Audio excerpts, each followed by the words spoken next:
That's awesome. Wow. Slam it. Yeah. No, this is not, in fact, a Love Island podcast based on the music. This is, in fact, the reality after show. We're talking Survivor season 49, episode 12. The die is cast. Wow, they're not killing it with the titles this season. But I'm Jonny Fairplay, loving the post merge. Yeah. It was Yeah. Absolutely. little negative Nancy pre-merge. That's fine. They saved the best for last. I'm okay. Joined, as always, by producer extraordinaire Bobby Goodsby. Hello, Bobby Goodsby. Well, I hope you're enjoying it because I'm absolutely not. So we'll get into it. We'll get into it. And a special guest this week, one of my favorite winners. That's right. I don't say that often and use the word favorite in front of it. Winner of season 44. You might have 43. Sorry, 43. I knew I'd mess that up. I got confused because back in the day when you were on Survivor, we had the DVD cover and they picked like the top 6 players from that season and they put it in the box. So I was looking at my season 41, 42, 43, 44, 45, 46, 47, 48, 49, 50, all of my boxes to see who was on the cover, and the winner, Jeff Probst, was on the winner of all of those DVD boxes. So thank you, Gabler. I with a deep dive on the interwebs, I discovered that you were my favorite winner. Oh, that's awesome. Well, it's an honor to be here, man. I love that we've connected through survivorship. It's been really fun. Gabler, you are so I cannot say how awesome you are on the air because you are literally one of the most dynamic, right back at you, man, thought-inducing people I've ever met. That literally we could never use the word survivor in front of one another and literally talk for sure. Hours and hours and hours and hours. Absolutely. Which is so cool, right? That's really cool. I think that's what's really amazing about Survivor and how it brings so many interesting people together who would have maybe never met. And, you know, there's just such a, I don't know, it just seems so familiar. Like a couple of years ago, King George, we met in LA at the Survivor. Yeah, yes, absolutely. At your party. And he ended up coming back to Boise with us for 10 days. And it was hilarious because we were like, we threw it out to him in earnest because that's for the record, Gabler, it was 2 days. It felt like 10. Oh, my liver still has rings on it from somewhere. You counted? It was busy. King George, we had so much fun, but it was just like, it's like so familiar, like people that we know. It's, you know, our Survivor community is so flat. Like everybody's a fan, and once in a while a fan gets to play. So it's not like there's giant shifts of people. Everybody's got interesting perspective and ideas on this, and that's why it's so fun. Because you can talk Survivor. Like I've gone to the fan events, right? And you're having high level conversations. You're like, that's an awesome point, you know. And they haven't been on the beach yet, but they've got the ideas. Yeah, no, it's funny because last week Bobby threw out the pitch and I was like, I'm just like, you know what? I had some time during that podcast to digest it. At the end, I was just like, I think I'm all in. And then I had a couple days after that to digest it. And I'm like, I'm super all in. Last week, unanimous vote against Sophie. Yeah. You're safe with that knowledge is power. The ultimate move in this game, right then, right there, use that idol on Sophie, vote out Savannah. Biggest move of the game, no contest. Are you saying it's too early? A lot of people are like, mate, that's too early, that's too early, that's too early, that's too early. Well, we saw tonight that it doesn't appear as though that was too early. It was not too early. Bobby, play your shit. Sorry, go ahead. It really was wild. I mean, it really was wild to see it go down. I was surprised a couple times on how it went. You know, I was wondering. You know, I thought Steven had it. I thought Steven had it pretty well. But kudos to Rizzo and Savannah and Soph for being able to flip Sage and Christina, because I never saw that coming. I did not see that coming. For all the people that were coming for me last week in the comments saying it's too early to make that kind of move, why would you do that? That doesn't make sense. You're an idiot. You wouldn't be good at Survivor. Hello, people. I might not be good at Survivor. We don't know. I've never played. But here's the thing. I understand it's early in the game, but if you make that move and you use, it's in a unanimous vote, all going towards Sophie. Yeah. You use your knowledge as power. Sure. The strongest way you possibly can, where you're the sole vote to send someone home.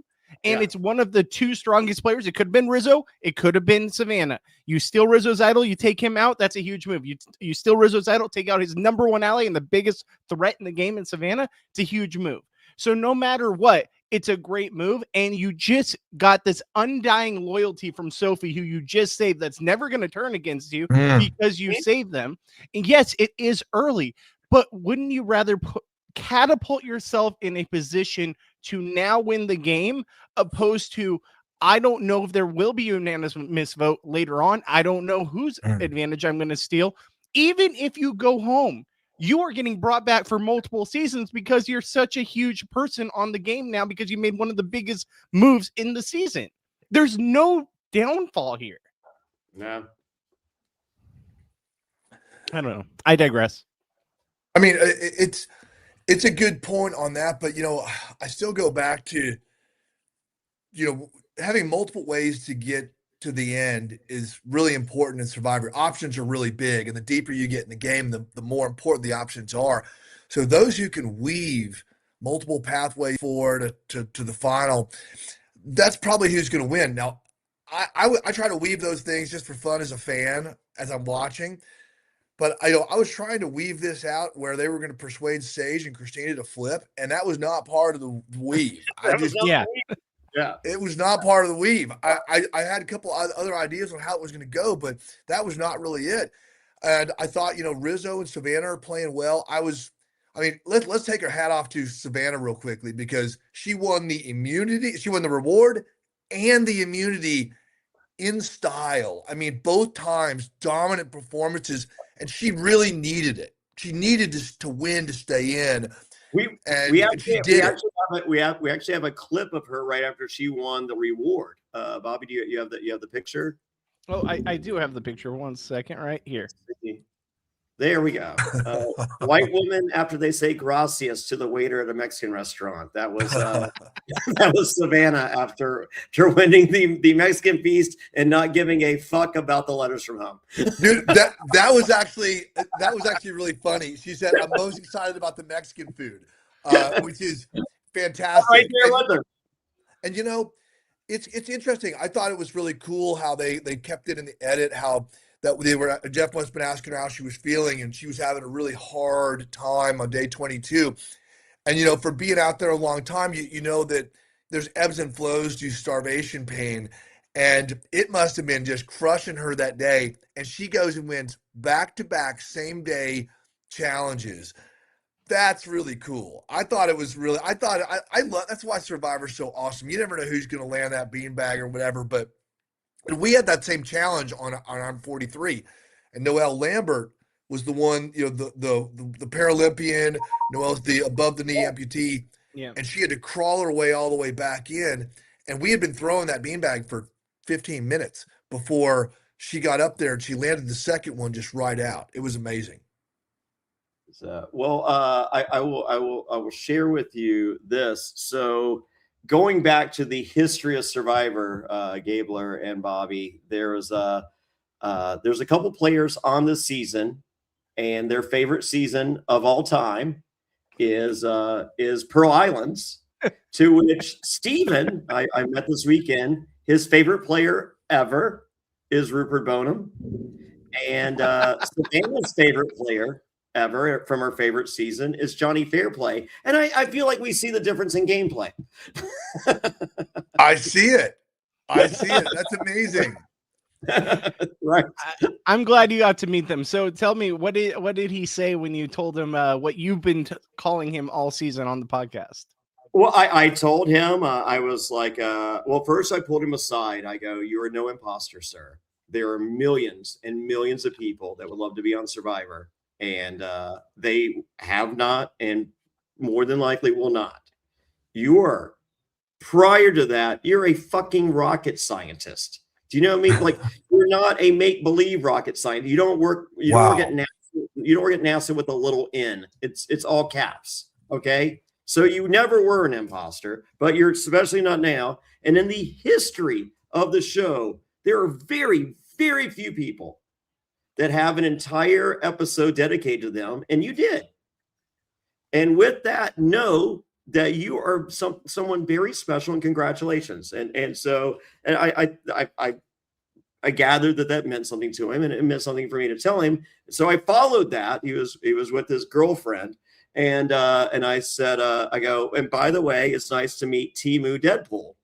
And his girlfriend thought that was hilarious. And I was like, I just think it's hilarious that your girlfriend thinks that Temu Deadpool is hilarious. To which, and Steven loved it. He's dying because Jonny Fairplay. Oh, yeah, yeah. Merlin comes over. Do not say mean things about him. He's gone through enough with imposters. and she was like, it's fine. It's okay. No, do not let Jonny Fairplay do this to you. Meanwhile, his girlfriend's like, Temu Deadpool, I'm dying. That's so great. That's great. So, yes, it was. He's a nice guy. You know, he seems like he's a really nice guy. I met him briefly at a Rob has a podcast thing in San Francisco, but we just shook hands, kind of a deal. Didn't get to hang out with him, and saw Juwan and a couple of those folks that we just like Sage. I got to give her a quick hug, but we didn't get to talk. Really seems like a fun group of people, though. I feel like Sage will spend some time out there in Idaho with you for 2 to 10 days. That'd be awesome. Hey, that'd be great. We've had a lot of folks actually come. Really fun. Gabler, we talked about before. We were supposed to do something. We are doing something for season 50 in Idaho. Done deal. Agree. We don't have a choice. I think so. I think we need to come in April and do the flower festival or something. There we go. Do I need? I'm thinking. Is this one for Jam Jam? Do I need to bring Jam Jam with me? I think that sounds an excellent idea. I think Jam Jam is great. Anybody with a cool name gets to go. Okay, well, that really narrows. Steven is not. Well, Temu Deadpool. That's a Temu Deadpool. There you go. That's an invite right there. That's an invite. We're not. It's a pretty tight guest list, Gabler. So let's just relax. I'm not sharing the ayahuasca hut with 15 people. Okay. Sure. Good point. Fair point. Fair point. Yeah. Where's Gabe? Were you asked to go to the ayahuasca retreat in Ecuador?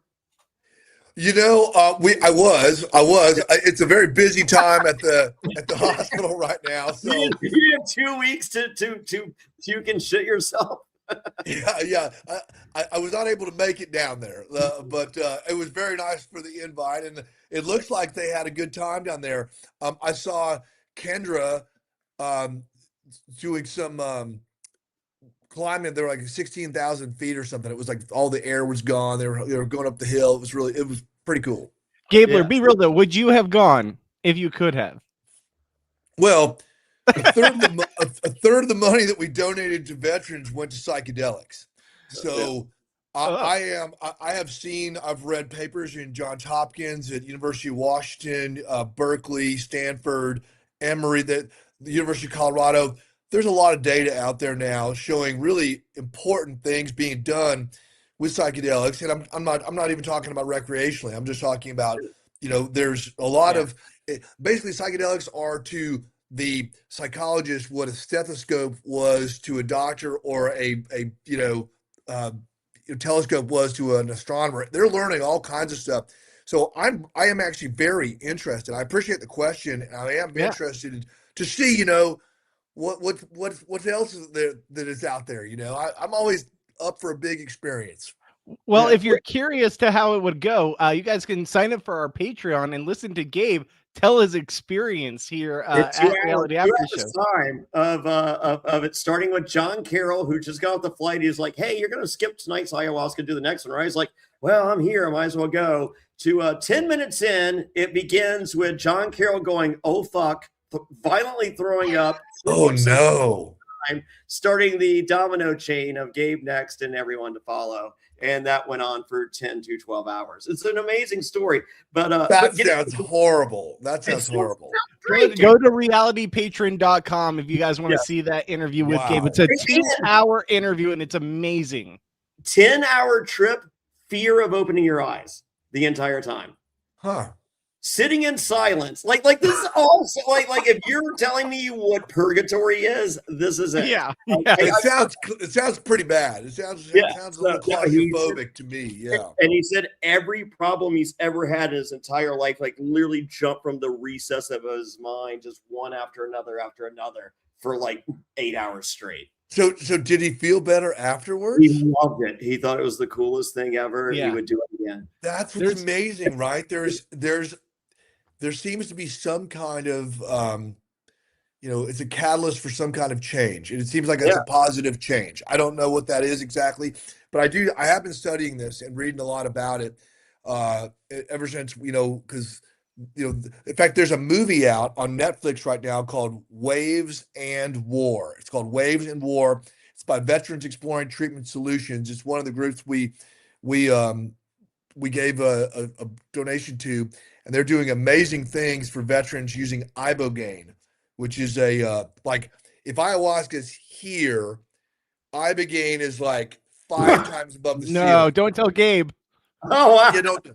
This one you need to have an interventional radiologist present. Well, it's called a shaman in Ecuador.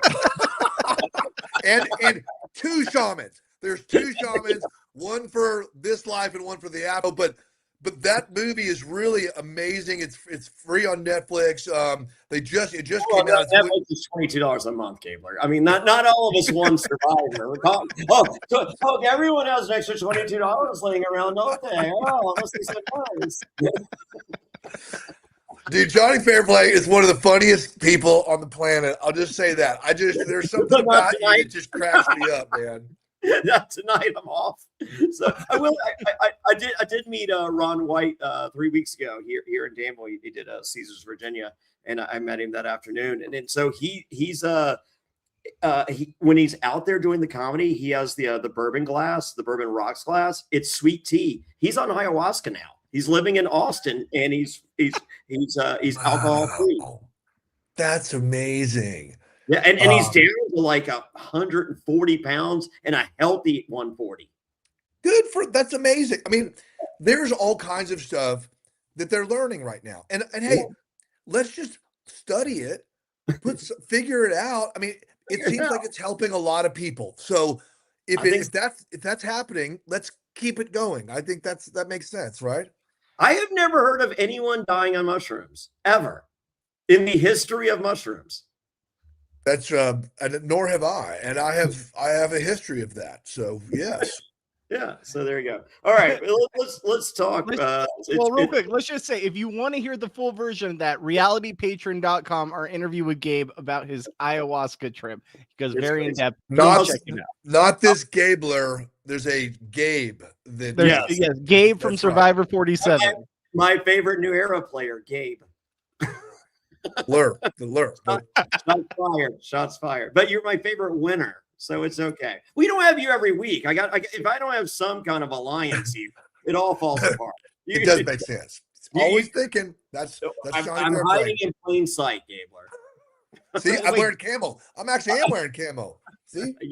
By the way, Gabler, I have to say, I won a lot of money because you won Survivor. So thank you so much, sir. Yeah, how much did fist bump, buddy? Fist bump. There we go. How much did you donate, Bobby? Huh? How much did you donate? $0. Not that I wouldn't, but I financially can't afford to do that. I just feel that's kind of weak with Gabe. Gotta get this podcast numbers up, Johnny, and give me some more money from you, and then we can talk. All right, well, let's get to the episode. It's night 21. Steven says that's the perfect blind side. Steven is now running the game. He has pretty much won. So we could stop watching the episode right now. Steven seems like it. It's still in season 49. We're done, right? Seems like it. Yep. All right. Well, Sophie wants to be either Sophie or the real Sophie. She's good with either one of those. She's done with the Soph bullshit. So did you hear the explanation from Sophie? They were just like, can we just be blue? So and they're and Probst is like, no, we're not doing the color bullshit. And then it's like, okay, well, let's just go by our last names. Like we both have cool last names. And someone, they would not out the person, but someone was like, I don't know if I could pronounce that. And Probst is like, then fuck all this. You're Sophie. You're Sophie. No, that's how it I don't happened. doubt it. I don't doubt it one bit. That kind of sucks. Well, it would be funny. I mean, Jeff's not going to be, he's all business. He's all business out there, and But I get it. figure out the last name. Well, I mean, for me, my personal opinion, it's easier to use the colors than anything else. In fact, I refer to them as yellow and blue Sophie. That's how I in my refer house. to them as purple and blue Sophie. Oh, okay. Yes. I was calling them those two, but I knew who they were for. I knew they were from Purple and Blue Sophie. I don't know if Purple Sophie knew at the time she was Purple Sophie, because based on post exit interviews, she was not happy about being Purple Sophie at all. Yeah, right. Yeah. But she that was so wild how it turned 180 twice in the middle of tribal, where the highs and lows, right? Like you're Steven on the back row, just knowing that you outfoxed him. In your bones you outfoxed him. Steven's like, I got them. He used the coyote. He painted on the side of the brick, on the side of the canyon wall, a road, and he was like, these idiots are going to run into it. And then they run through it, and he was just like, I painted it. So he's like, watch this. I'm going to run as fast as I can into this fake road. Into the tunnel, but now it's a brick. Now it's a brick. Now it's a Canyon Rock face. Like we literally saw that during Tribal tonight. That's amazing. It really was. And it just shows you, the highs and lows. Because, it's a relatively short time, right? I mean, it's a month. It's around the period, maybe a little longer, a little less, but it's a little less, Gabler. It's a long enough time where like people are crying. You're like, why are they crying? Why are they so much happens in those short days. They're very long. A day is a week, right? Like, did you see the movie The Jerk many years ago? Yeah, that's one of my favorite movies. Okay. I Hermes. Okay, I'm sure that most people don't know that movie, but there's a funny bit in there where he's trying to encapsulate time and communicate with his fiance. And remember, he's like, yesterday was like 3 days, but the day before that was like a week. But the day, that's what Survivor's like, man. You're out there for one day, and you're like, it's like 7 o'clock at night. The sun's going down. You're like, oh my God, I'm in the same day. And it's already like happened. Like you've gone full circle, like a washing machine 5 times in the same day. And you're like, you're not even done yet. And that's what's so amazing about me. That's emotionally why people are so raw out there, I think, because like tonight, there's a lot of people crying. And I'm like, you have to think about the context, and the context is pretty wild when you think about it. Well, I feel like a week with Bernadette Peters would feel like a year. It's true. There are people that can make time go backwards. There are. Yeah. Time will go backwards among some people. Yeah. My fiance would say King George is not that person. No, King George is just fun, man. I love we need King to George. go somehow. Me, you, and George. I mean, Bobby, you got to come along now too. But I mean, like, I know that you guys are close, and he's really cool. We still talk on occasion, and I'm actually trying to get to Australia next year. That may be something that I get down to, but I digress. We'll do a party together. I do viewing parties over there. We should totally do something, because it would be amazing. We'll do Melbourne, Sydney, and like Brisbane. Yeah, Brisbane, Vegas. So my wife and I lived in Australia in the late 90s, and we lived at Burleigh Heads on the Gold Coast, just south of Brisbane, Vegas. There was a train that went up to Brisbane, and actually a little bit north of there, funny story, true story, we went and found Steve Irwin because he was just getting to be famous, like in the 90s, right? The Discovery Channel was just starting to film him. But we knew enough to where we knew as Americans who he was. So we went there. I've actually got his autograph. I got him and Terry's autograph. I applied to get a job. I tried to get a job feeding the crocodiles. I really wanted to do that because, I mean, Bobby, would you like to feed some giant crocodiles, dinosaurs? Would you like to feed them like pig legs and stuff? It'd be crazy, right? That'd be a cool from job. 10 feet away, maybe. But I want it on my resume. I think it'd be cool. Were you pissed they weren't alligators? Well, it's cousins. We're cousins, so it's okay. Fair Hey, it's okay. Have you eaten both? I've eaten both of them. I have eaten both. Yeah. Yes. So alligator is more like steaky. It's more like chicken, but like it's more mammally. And crocodile has bones like a fish. Well, and I think that crocodile tastes more lobstery, where it's more of like a shrimp that's been barbecued, but it's like burst in your mouth kind of thing. You know, where they're good because the crocodile seemed like it was a fresher, more scallopy taste, where the alligator was more earthy. And earthy is maybe being generous on. Now I liked it; it was good. I'm but, okay with earthy because I don't like fish bones in my meat. Well, they did take the crocodile. The crocodile's not bonier than an alligator. They're actually depending on different kinds of bones. I said that the alligator bones were more kind of like chicken bones, and the crocodile bones are more like fish bones. They're thinner. Sure, but they're bigger. They're also like some of the crocodiles that we saw when we were down there. There's a crocodile called Akko. I believe it's still alive. They think it's like 100 years old. The thing's 20 feet long and weighs 2,500 pounds. And what's wild is its back comes up to like a massive. It's so big, and they would walk out with like a chicken's leg and beat the side of the shore, and the vibrations go to those little nodes in the beak of the crocodile, and it starts coming up at it. And that thing they knew where it was, and it would launch out of the water. They knew because they were standing in the right places and all. That's why they wouldn't hire me, because they're like, unless you grew up with these things, you're going to be feeding the crocodiles yourself. So I was declined immediately, despite my enthusiasm. I'm glad all that worked out the way it did, Gabler, because I'm glad that we have you. I've had frog legs. That's about it. Frog legs, yeah, I've had them as well. They're good. A lot of things. Frog legs are good. So frog legs with some butter and some garlic. Yeah, and maybe a nice red wine. That's and just some French fries. You got to have some French fries in there too. I had it on a cruise. I ordered like 4 batches. It was delicious. There we go. Yeah, that's right. Sophisticated Bobby. Who knew? Or redneck Bobby. It's one of the other. Frog Bobby. We have Bobby's those. Feeling froggy.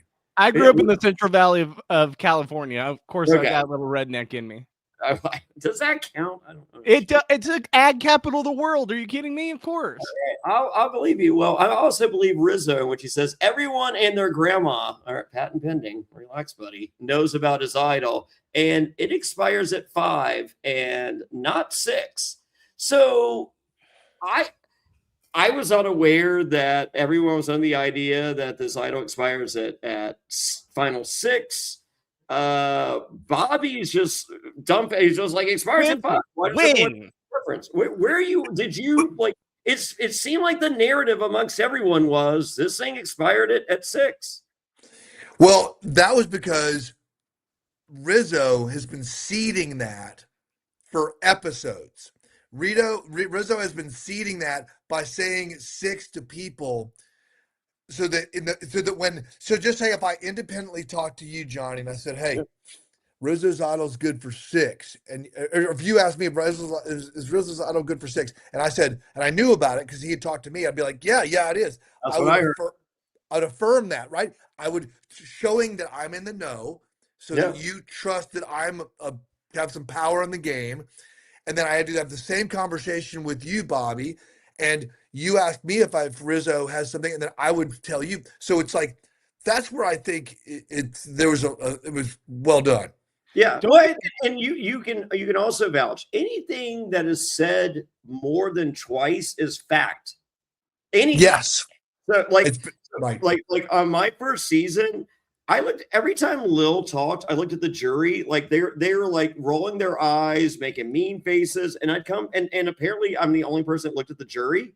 And so we come back. I'm like, oh, wow, nobody can beat Lil. And everyone's like, well, nobody can beat Lil. And I'm just like, what?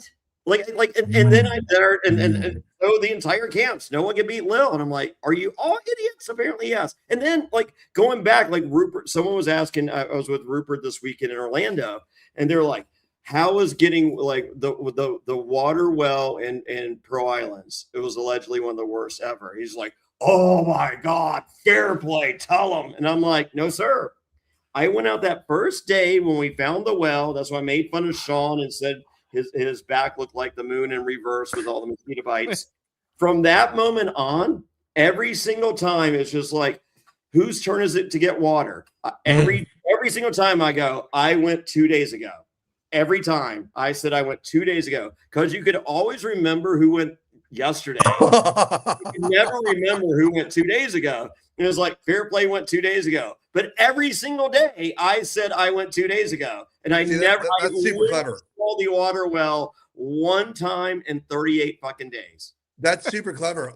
And that's a really interesting Survivor point there, because that's a deep dive. That's an inside glimpse into something that you figured out would work. And I like the strategy behind it, because I do think it would work. People aren't thinking well anyways, because they're hungry and tired. And they'll think back a day, because everybody remembers the last one, but you don't remember the time before or two, and you don't care. You're like, I just remember it was yesterday. Well, no, because if you went 2 days ago, you're like, did I go 2 days ago or 3 days ago? I felt like I went 2 days ago. It must have been 3, because Fairplay said he went 2, and I didn't go with. Yeah, it's fuzzy enough to work. Right, talk yourself out of it without even complaining. It's like, no. You're just like, oh yeah, he's probably right. I thought it was yesterday. It was the day before that.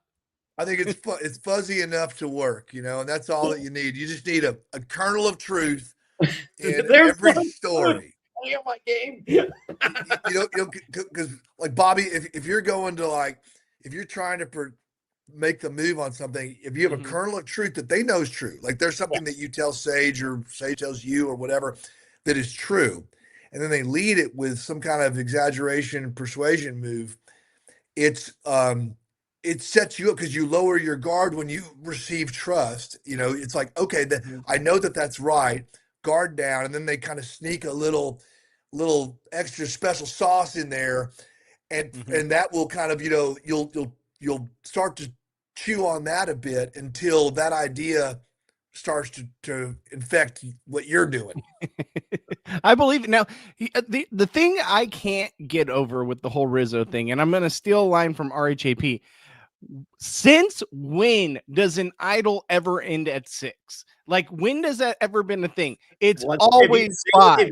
They get into existence. I'm sorry. If one person's telling you 5 or 6, then that person's telling you that for a reason. Why don't you ask to look at the parchment?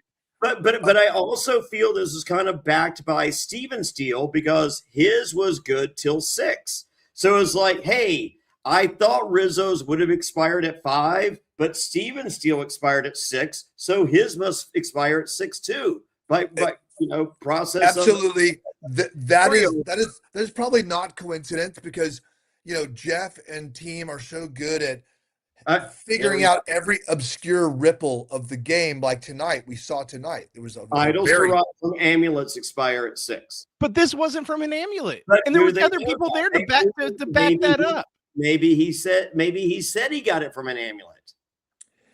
But it's within the realm of possibility, because the producers can change it up, and and if he's been good enough to be, Rizzo's been good enough to be seeding this for episodes, it makes sense, because I seeded the dead grandma lie day 2. Like they come there like, like Rupert was telling a fan, it's just like, day 2, this asshole's like, my grandma's supposed to come, but my dickhead friend's gonna come if she doesn't. So pray for these assholes were praying for his grandma day 2. That's the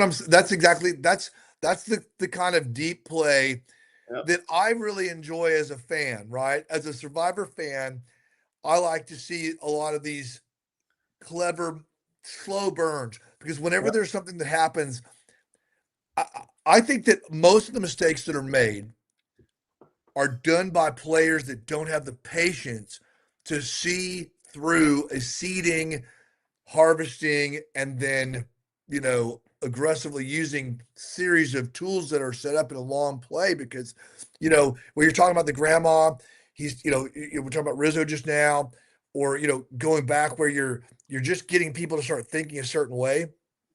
That's really where Survivor, for me, is exciting. And that's where I like to see the strategy go. Don't get me wrong.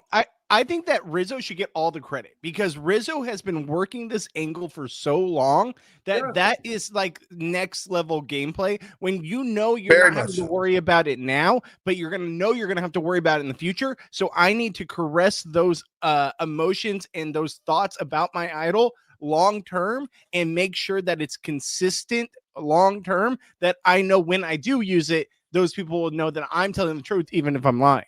That's amazing gameplay. It's amazing gameplay, and it's something that he's been thinking about, and he's been talking to. He made this happen out of thin air, and the fact that he's been able to hold on to his idol so long is insane. It's on brand with Yule. I'll say it's insane. It's insane. Yeah. No one in the history of Survivor has mastered idol usage as good as Riz. This episode, I'll give him Riz God. I have not until this episode. But I have never seen anyone with more mastery of the idol than Yule than Riz God. But even Yule had a super idol. So like Rizzo just has a basic run of the mill idol. It's nothing good point, Bobby. Good point, Bobby. And which caught Cowboy to explain how to use it. Yeah. But there's also that. Really as great as really Yule did a was, great job of it. Hey, you know how you could just fuck over everyone with this? It's like credit cards. Can we be real though? Like, as much as I love these people in this cast, and I'm sure they're wonderful people, they're probably amazing people on the outside. Some of the worst gameplay I've ever seen. Ever seen before we went live. If Rizzo had played his idol tonight, this would have been the worst gameplay by multiple players in a single episode in the history of Survivor ever. You fucked up. You fucked up. You fucked up. You fucked up. You fucked up. You fucked up. Savannah, here's a win.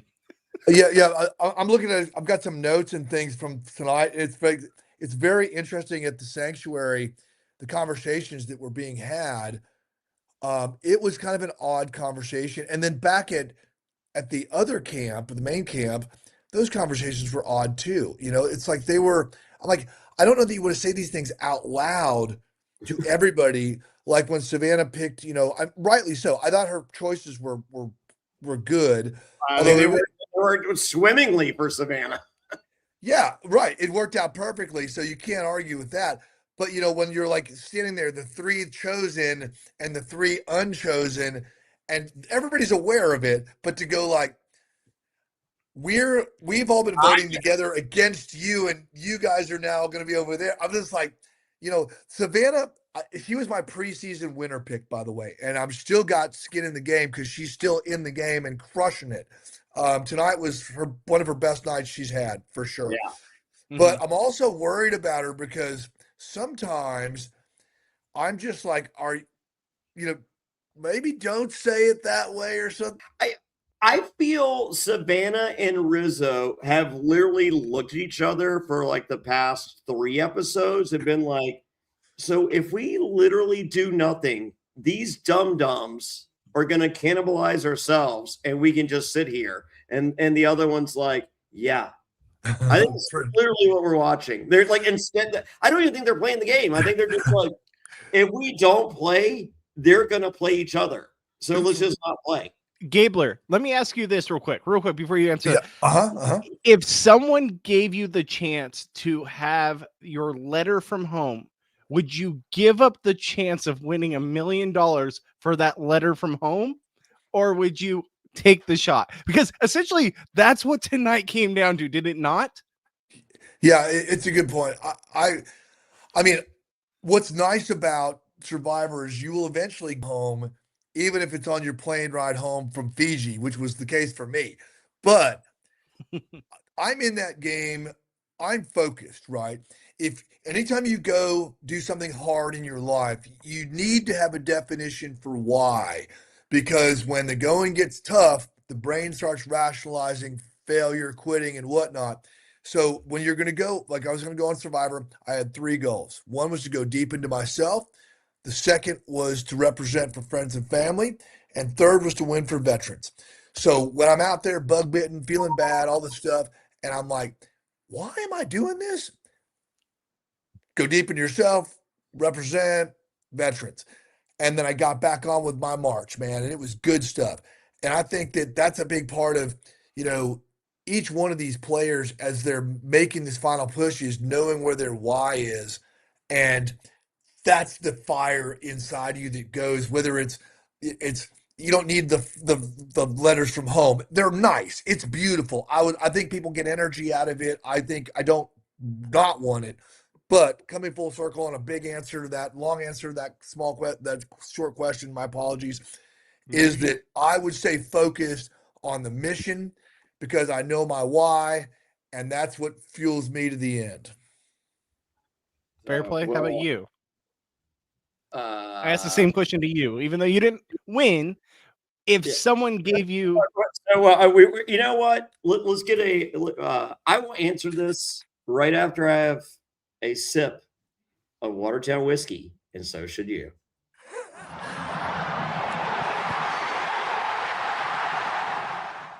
Watertown whiskey, guess what? Philadelphia Eagles back-to-back. Here we go, Super Bowl champions. You see, Daniels, it is the Commanders' year. We're bound to Watertown whiskey.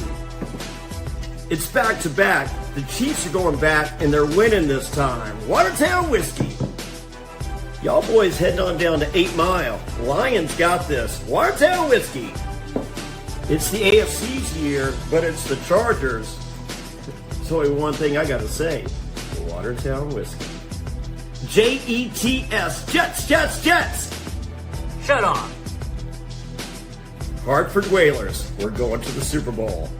They're close to Watertown, right? There's one thing we can all agree on. Watertown whiskey. Escape the ordinary. WatertownWhiskey.com. Drink responsibly.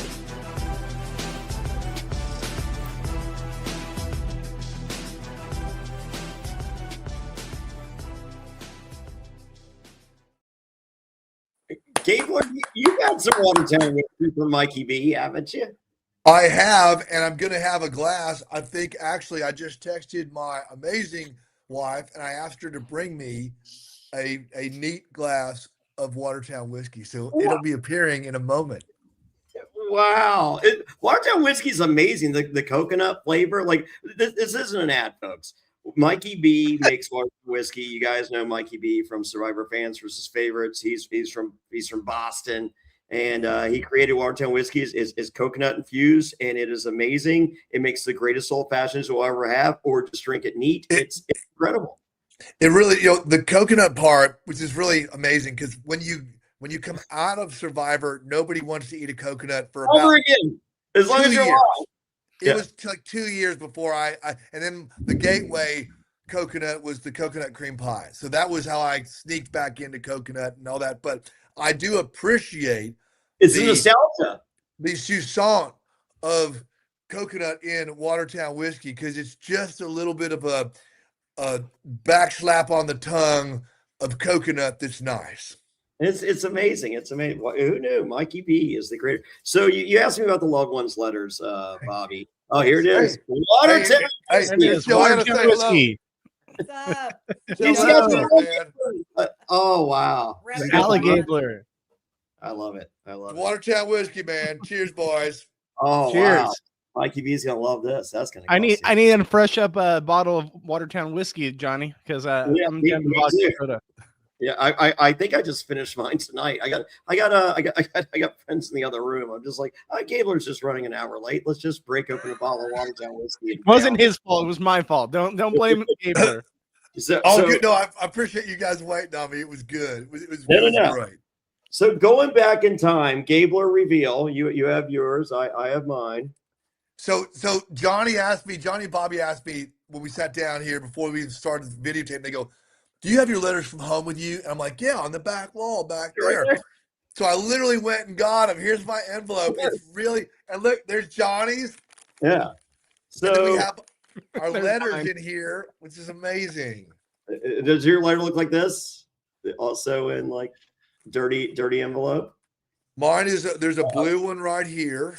All right. Oh, mine is still sealed. Yeah, I'm not opening mine for this. So, because I already peek behind the curtain, Bobby. Here is why I don't give a fuck about this. So, because Thunder D told me when he showed up, because I hadn't got my letter. Because remember when he shows up, I was like, "What happened to my girl?" He goes, "You didn't get the letter." I'm like, "No." They write the letter, like literally. Say you leave on a Wednesday, Thursday morning, they call them like, "Write a fucking letter right now and send it immediately." So it's just like, so you've been gone for 12 hours. Nothing has happened. Nothing in your entire life has changed in the course of the last fucking 12 hours. Oh my God. So, Johnny, you've never opened your letter. It's Yeah. fully sealed. Yes. Okay, we've got to do a podcast where you eventually open your letter. I It might be the biggest reveal of all time. Sell it on eBay. Yeah, or sell it on eBay. But Dude, So I think it's like Al Capone's vault seeing Johnny's Right. grandma letter. that's so here's- never been opened. here's the beauty of this. So Thunder D wrote this, right? And he literally wrote, "You've been gone for 12 hours. Nothing's fucking happened. No one fucking cares. Blah blah blah." He was like, he goes, "I did as many Pro Wrestling Torch newsletters as I had laying around, just so you have something to read on that stupid fucking island." So he gave me a bunch of Pro Wrestling Torch newsletters, to which they threw away because they're like, "You can't have those on the island." So Oh going, "Hey, I gave you some shit to read that I'm like, where is it?" They're like, "Oh, you can't have it." That is my letter. Well, way to spoil it, Johnny. We could have had a cool grand reveal. Bobby, we're going to have to work with Johnny. We're going to have to work with Johnny. I'm trying to think big picture here. Maybe that was all a lie, and maybe Thunder D is like, "I like to profess my love to you." Dude, that's right, man. That's. I think Johnny, we got to do a song together one of these days. Oh, we do need to do a song. I play the skin flute. Yeah. I bet you do. Yes, sir. Okay. Anyway, Virtuoso. All right, so Gabler, what was your? How do you get to Carnegie playing the skin flute? practice. Yes. Thank you. So, all right. So Gabler, what's in your letter? What's in my letter? Yeah. Oh, well, I've got one from each of my daughters. I've got one from my parents, from my sister, my brother-in-law, and my wife. I just my looked at them. family did not understand this assignment whatsoever. It's literally Thunder D is just like, yeah, they told me to write this 12 hours later. I didn't give a fuck. It was, yeah. So they just kind of, I'm looking through this. And your grandma's not doing good. Yeah. Like I haven't looked in this thing in a long, I haven't looked in this in probably a couple of years. So, I'm just finding like all kinds of letters here. Here's one from my mother, which is kind of cool. Oh, yeah. Thunder D typed his. Thunder D didn't even write it. He's just like, nothing happened. This is stupid. He had to type it because his handwriting would be unreadable. I'm sure there's no way. Thunder D actually had some of the most amazing handwriting I've ever seen. I'm thinking it's going to look more like Charlie from It's Always Sunny in Philadelphia. More than. No, he's a big graffiti guy. Really? No kidding. Yeah. Wow. I didn't know that. That's amazing. No, his handwriting, like I have so many mixtapes from Thunder D that like is literally some of the coolest handwriting I've ever seen. And Johnny did not care to write it. John, you'll have to come out here sometime. Bring him out here. Yeah, we don't talk anymore. What? Yeah. I start going to church, and he can't be friends with someone that goes to church. What? That's ridiculous. Yeah. That's ridiculous. Yeah, and I've never told anyone that they should go to I did like a 4-year cleanse. Like I stopped drinking. I started doing half marathons. I went to a psychologist. I just wanted to see. Good for you. Yeah. We can make Jonny Fairplay. Yeah, that's right. That's uncovering yourself. That's awesome. Yeah, and so I started going to church, but it wasn't because like this, it's this whole big spiritual thing. It was I wanted a week. It was church here is 1 hour, and I just wanted a 1 hour reminder to do something good that week, and that was it. Yeah, That's what I used. I mean, like, I also said the things, did the thing, Of whatever. course, Like, I it understand. wasn't sacrilege. However, but my main incentive was a weekly reminder to do one good thing that week. As humans, we're all flawed humans, and our balance is our mind, body, and soul. And part of spirituality is there's a lot of ways to spirituality, but it is a cup that when it runs dry, you feel it. So I believe, that's wonderful. I think it's great. It's it's keeping you on a compass. It's driving you forward, man. I don't care how busy you are, right? Every night when I look in the mirror is my truth. I check myself. I check my baggage. Was I a good husband, brother, father, son today, colleague, whatever? When I'm deficient, I take account right there and I check it. I sleep like a baby.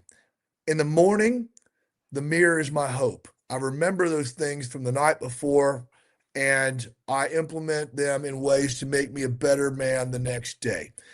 It's progress, it's baby steps, it's fallbacks, but at the end of the day, you are what you do more than what you say. If you say you're going to do hard things, you do them.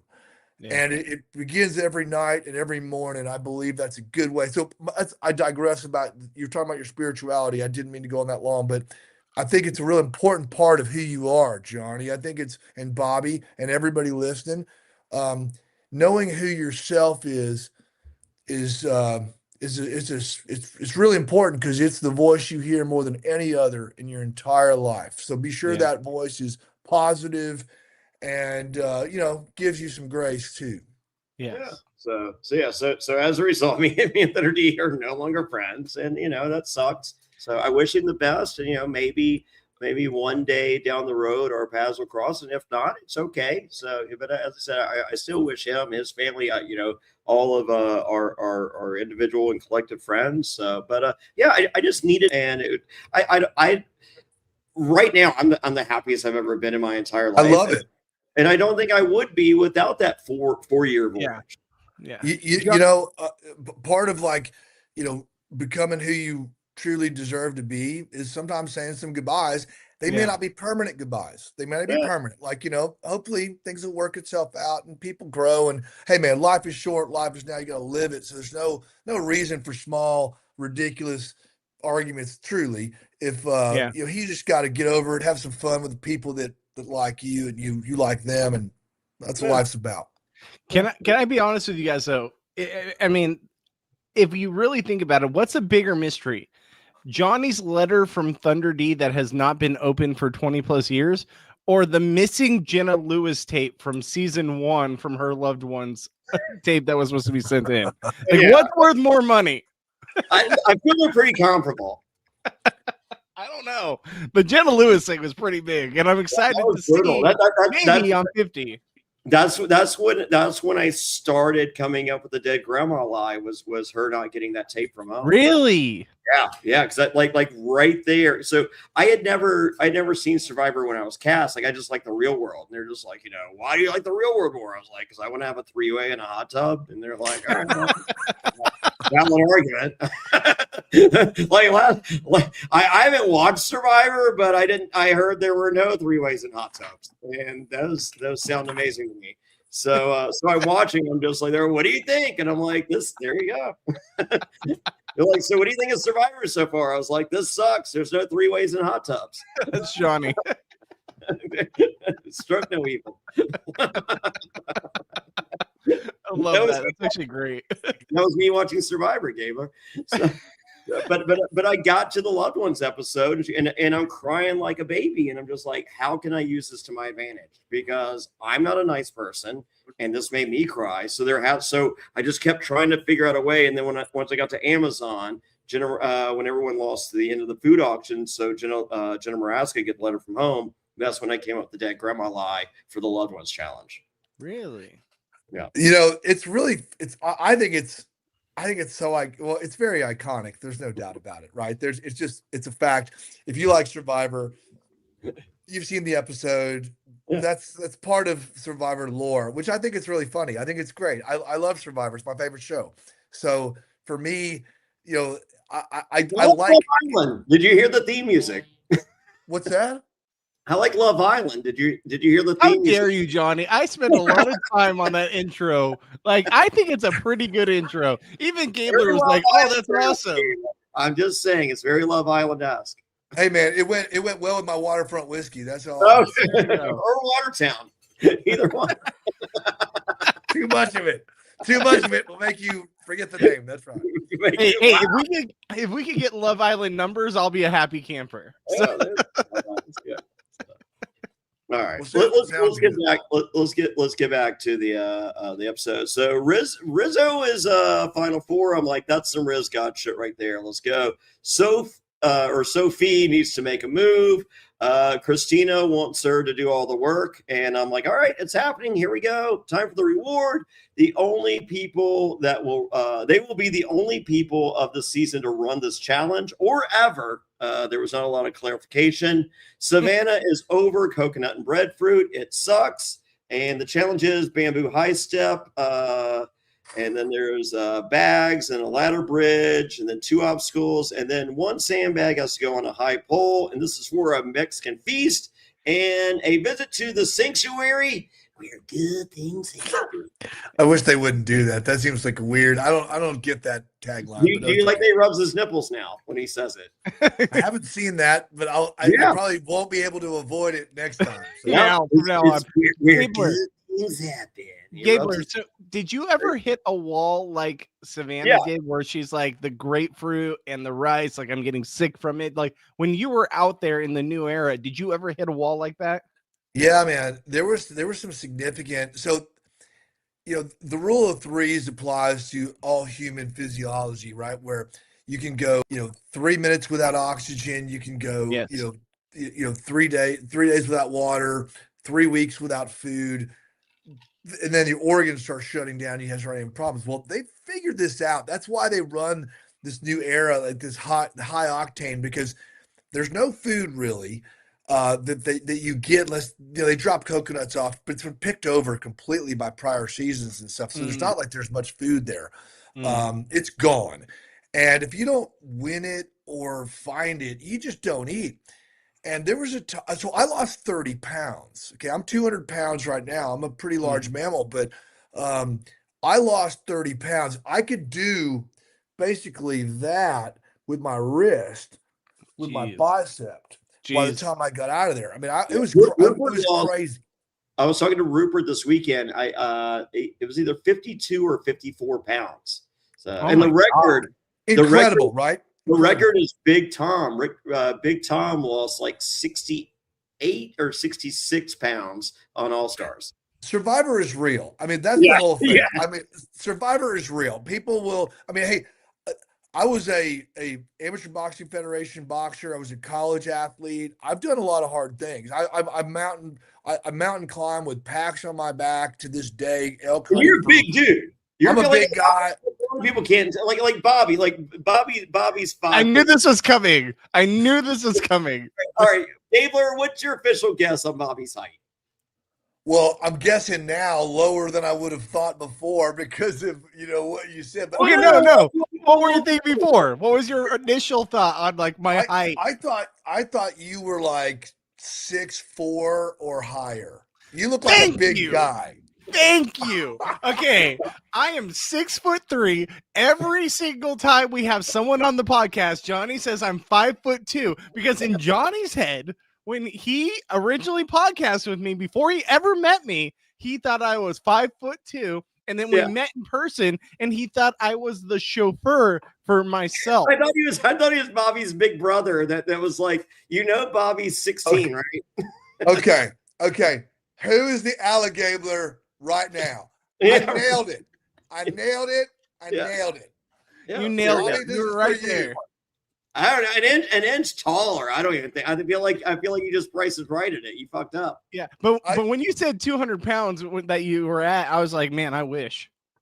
Well, I went out at 167. That's a lot. So it's hungry. And you're a big dude, Gabler. I mean, See, like, I thought you were taller. It's just like, how did Gabler win? I'm just like, well, he's a big motherfucker. I mean, like, that helps. Well, hold on. Let me guess Gabler's height. Gabler, are you what, like 6'1"? Yep. Okay. All right. That tracks. Because I was like, he's got to be around that. I'm 6'3", but I'm like 260, 270. So if I got to play Survivor, give it to me all day because I get to lose. Yeah. You get, but you burn your fat and then you start burning your muscle, and it's a different like gear that you feel when your body's burning muscle than it is, and you smell different. Like when you're burning fat, you have like BO, like normal BO that all of us have smelled before, right? Yeah. When you're burning muscle, which few people burn anymore, because in modern times, most people don't go 3, 4, 5, 8 days without food, right? You eat. I mean, there's exceptions, but I'm just saying most people don't. There's a smell you give off. Donate to those charities, did you, Gabler? Veterans, baby. I'm all about veterans right now. I love it. As a nation, we need to do a much better job bringing our heroes all the way back home. I love a good job. I love it. I just want 100%. I know you do. Our veterans deserve the 1% protects the 99% of us. And, we're losing up to 30 a day with suicide because they're not being adequately taken care of, and help is available, and we need to do it. But thank you guys for giving me my time on that, because it's important. It's still very happening. important. We'll give you more at the end. We're give you way more at the end. Absolutely. We're going to shoot people towards. But no, but back to the game, it's been get into the different smell. Smell. Thank you. So when you're burning fat, you got BO. When you're burning muscle, you have a roadkill smell that is particularly pungent, and so much so that it offends yourself. Like your own BO, you're like, okay, this is what I smell like. It smells whatever. But when you're burning muscle, you just smell like death. And it is something that is not a good smell. That it's like a danger smell. It's like your pheromones, everything about you says, you need to get serious and start finding food, because you are eating yourself right now. And it is, there's waves of it that comes. Really? So like you might go a couple days. I found, honestly, if I ate every 3 days, which is pretty much how we were built many millennia ago, because humans didn't eat every day. That's a modern thing of the last 100 years, where you got a refrigerator, a pantry. That didn't happen 200 years ago. We were pretty savage still, and we ate. To eat every 3 days is okay. And on Survivor, if I ate every 3 days, I knew when I would eat, I'm like, I'm good for 3 days. I can play the game. My brain is functioning. My body's going to be good. But in 3 days, I'll be out. Yeah, it was it. I would get busy. So Jonathan on 50, you're just like, get him out of here, because like this guy's going to smell real quick. Jonathan on 50, which I'm so glad he's in 50. I loved watching Jonathan on 42. He's a good person. He is a good person. He's one of my Survivor heroes, right? I love him. Probably you. Well, of course, he's the real guy, which is amazing. He's actually, he's a little bit like Cody from my season, where they're actually cooler in real life than they were on the show, and they were pretty cool on the show. Right. It's few people you meet like that are like, well, that was. I think Jonathan would leave your couch if you invited him over, whereas Cody, he might still be there.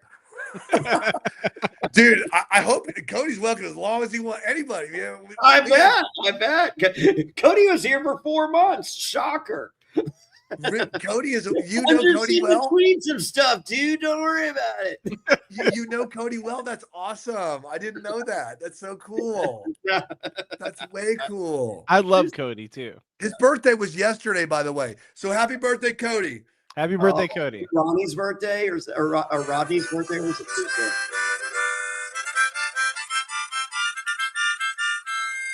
There we go. Happy birthday. It's my birthday. You can't vote me out. All right. That means you're going out on your birthday. So yeah. Gabler, can I ask you this? So we got like the smell portion of it, but like those snakes with Jake early in the season, how prominent are they? You were out there more recently than anyone, on this podcast, obviously. Well, he was playing with them on Cook Islands. Let me tell you, for real. We saw them all the time. We thought just like everybody else would they were like, oh, they just don't bite you. They don't have a mouth that can do that, whatever. So interestingly enough, when we made it to Final Five, they moved us to a new island. And we used to swim, they would be in the water near you. Like, oh, there's a sea snake. Wow, that's kind of crazy. It's like a cobra, but it's gentle and it won't bite you. So we were kind of not worried about them, really. We knew to respect them. We didn't go after them, but we also were not alarmed by them. If we were swimming, we were like, there's one over there, we would move because it's a snake that's deadly. But we weren't afraid of them or anything. When we moved to the Final Five island, the first night we were there, they were walking us to the water well. And we were behind the camera crew, which has a sound guy, a lady who was Fijian. And I just remember this because she was really, she's a beautiful woman. She was beautiful. And the camera guy was a California guy. And we could tell, because you're not allowed to talk to the camera people. You can't talk to them. You're not allowed to. Survivor's very true with that.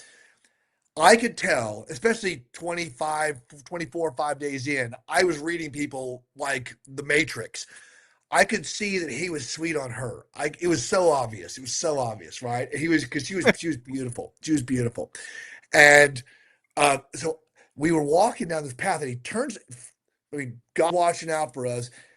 All of a sudden he turns on the light to the camera on the trail we're walking on.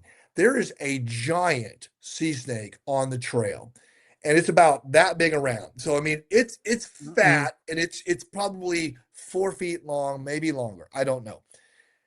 Right when we turned it on, it's right there, which we were like, oh my God. And I'm used to catching snakes in Texas. I've caught rattlesnakes, water moccasins, I've caught them all. I've caught all the snakes. And I'm like, these guys move very slowly. I could catch one of these too. But I'm like, hey, just stand back. He's going to go. And the snake did wind up going up, but the guy was so scared. So what do I do? We're deep in the game now. The finale is like in 2 days. So I find a stick. I reach over and I find a stick, and we're walking to the water well. And this guy's walking. He's an African-American guy from LA. He doesn't know much. So the snake freaked him out. He's freaked out as can be. There's the mic person out, and there's this beautiful Fijian woman who also works as part of the crew. She's a part of the crew, but he's trying to be really cool guy to her. So I grab the stick and I reach over in the dark, and I reach over and I whack the back of his calf. The dude squeals, jumps. At least, I swear to God, 5 feet in the air. 5 feet in the air, like a cartoon. He's like, whoa! And then I was dying laughing. We're not supposed to talk to the crew or anything, but at this point, I'm just punchy. I haven't eaten in a long time. I'm feeling weird. I smell like roadkill. And I just couldn't help it, man. That's that's a new story out there. I don't know. I love it. I love it so much. So is it real quick? Just it's a proven thing that you are not allowed to go in the water at night because of the snakes, correct? Because of the ocean, currents in the ocean, sharks come out at night. They come to the shore. They want multiple cameras. Like out there at night, there's usually just like one camera out there. If you're gonna die, they want like 8 cameras on you. They want 8 cameras on you. That's part of it. But if you get lost in the current, in the deep Pacific Ocean, there are sharks out there longer than the 3 of us put together, and you could be just floating around and something just gives I don't know, I'm gonna take a test bite on this, and you're cut in half. There's jellyfish, there's currents, and once you get out in the Pacific, man, I've read a lot of World War II books. There's a bunch of books on the back there, a lot of military history stuff about getting shot down in the Pacific. It ain't good. Your chances are bad. Yeah. So, Johnny, what were you gonna say? I filmed celebrity bull riding after my first or second. Did you do that? I won that. I won celebrity bull riding. Yeah, that's my For next. real? Yeah, you won that? Yeah, you win the bull riding contest. Ty Murray is the godfather of my oldest daughter. That is one of the coolest things I've ever heard, and I mean that. That is a title that I want. I want to have that title. It was crazy. So it was me, Vanilla Ice, Stephen Baldwin, Rocket Are you Ishmael, kidding? Nitro from American Gladiators, Leif Garrett, Francesco Quinn, Anthony Quinn's son from Apocalypse Now. Where did you? I know. We Where did you? filmed in Stephenville, Texas for 12 days, and then we did a PBR event in Nashville, and no one got. So the show was set up for it. We pretty much set it up for Rocket Ishmael to win because he was like the best rider, but like everyone else, everyone pretty much figured out on the second buck how to get off safely, and I never did. I ended up riding 11 bulls. I got 8 for 8 seconds just because I didn't know how to let go. I'm just like, hopefully the horn's going to sound at 8. He's going to. Oh my God! We had him. That never happened. But anyway, so we get to Nashville, and we had bulls that they kind of had a pattern. And so Rocket's bull did the exact opposite of anything he had ever done in Stephenville. And so Rocky got like 2 seconds, and then everyone else goes, they don't get anything. Just not 8. Yeah, and it's down. I'm the last person. I'm a big PBR fan. I go to Vegas to see the PBR. Yeah, and Ty Murray's just like, God damn it, Fairplay! If I could pick anyone fucking else to beat for this to fucking ride on, it would be anyone but you. Wow. But don't fucking let me. And so I go. And you out did there, that. It's amazing. And my bull did the exact opposite of what he normally does. But once again, I ain't in a hurry to get. So so they said my time was 7.9, but they had the challenge button. So I walk over to the challenge button. I give it the middle finger. I broke my hand punching the challenge button, and then they reviewed it. I got 8.1 seconds.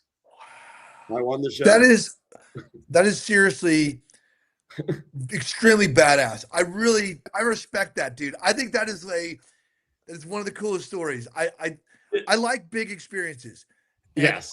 I think, and I like funny stories, and that's both. That's actually both, and it must have been hard also, and a little dangerous. And it's something that, would I do that? Yes, especially if I'm drinking some Watertown whiskey. Watertown whiskey, baby.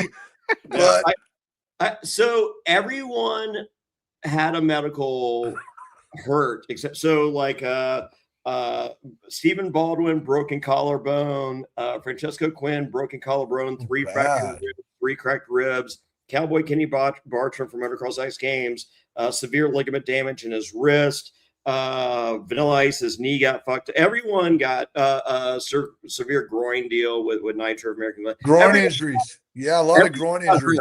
So anyway, I'm the only one that didn't get hurt. However, like on the last day that we're in Stephenville, so we're about to finish up to do this press stuff, and we go to a hotel because we're all bunking up on Ty's ranch, and so we go to this hotel. So I go take a shower, I get out, there's a full length mirror, I look down, we're bunked up, so I haven't been looking at my dick. So I get some alone time. I look down, the bottom half of my dick is like burgundy.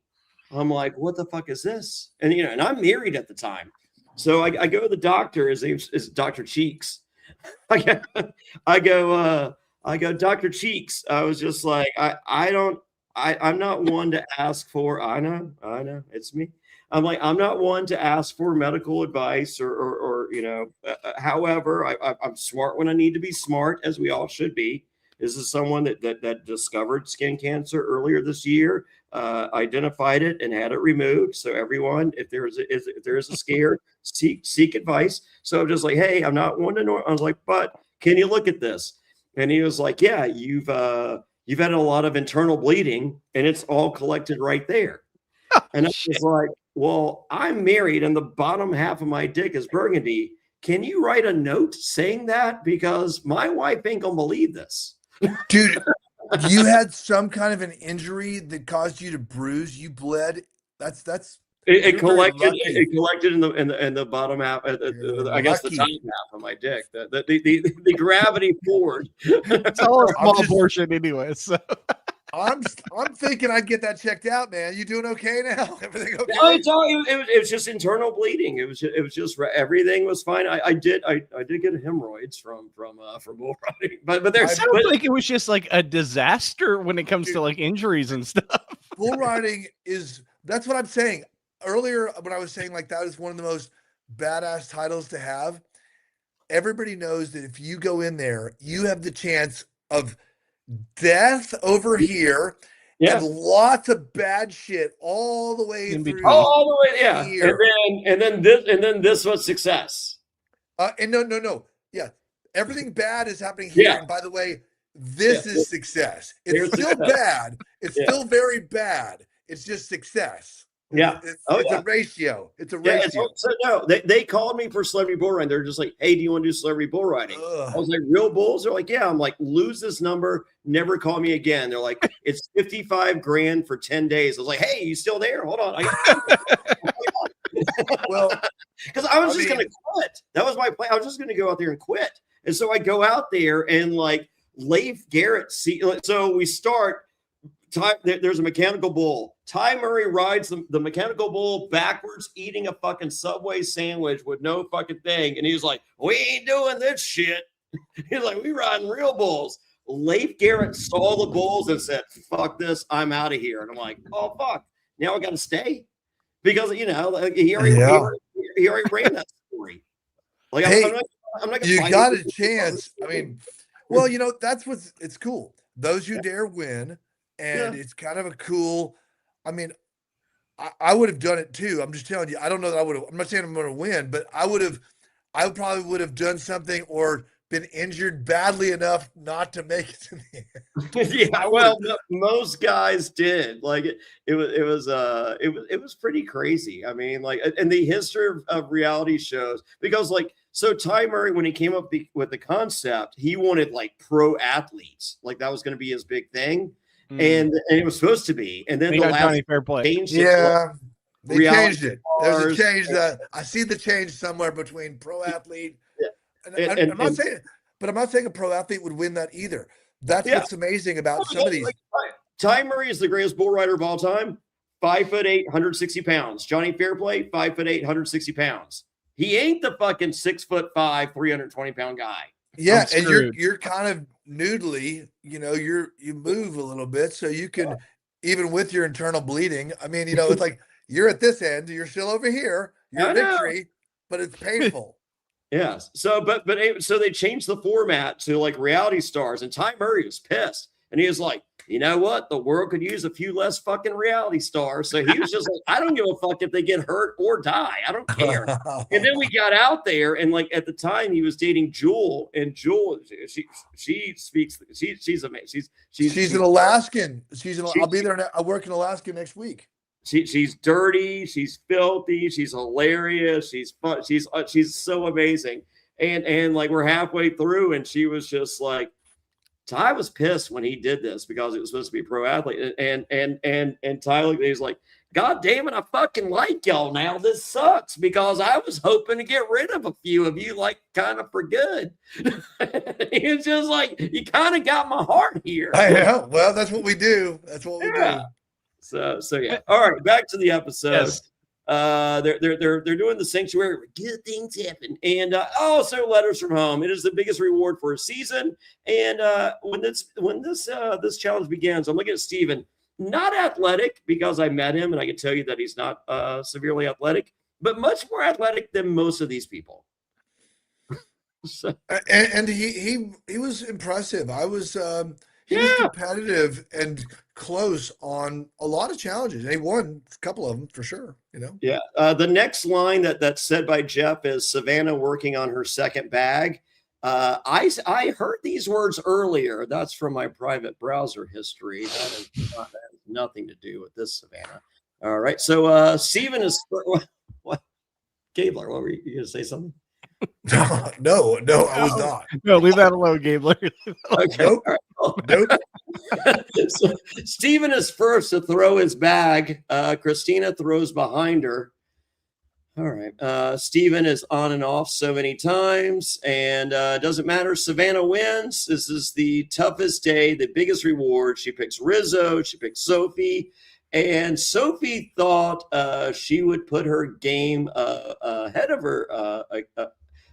her in her pick, but she did not.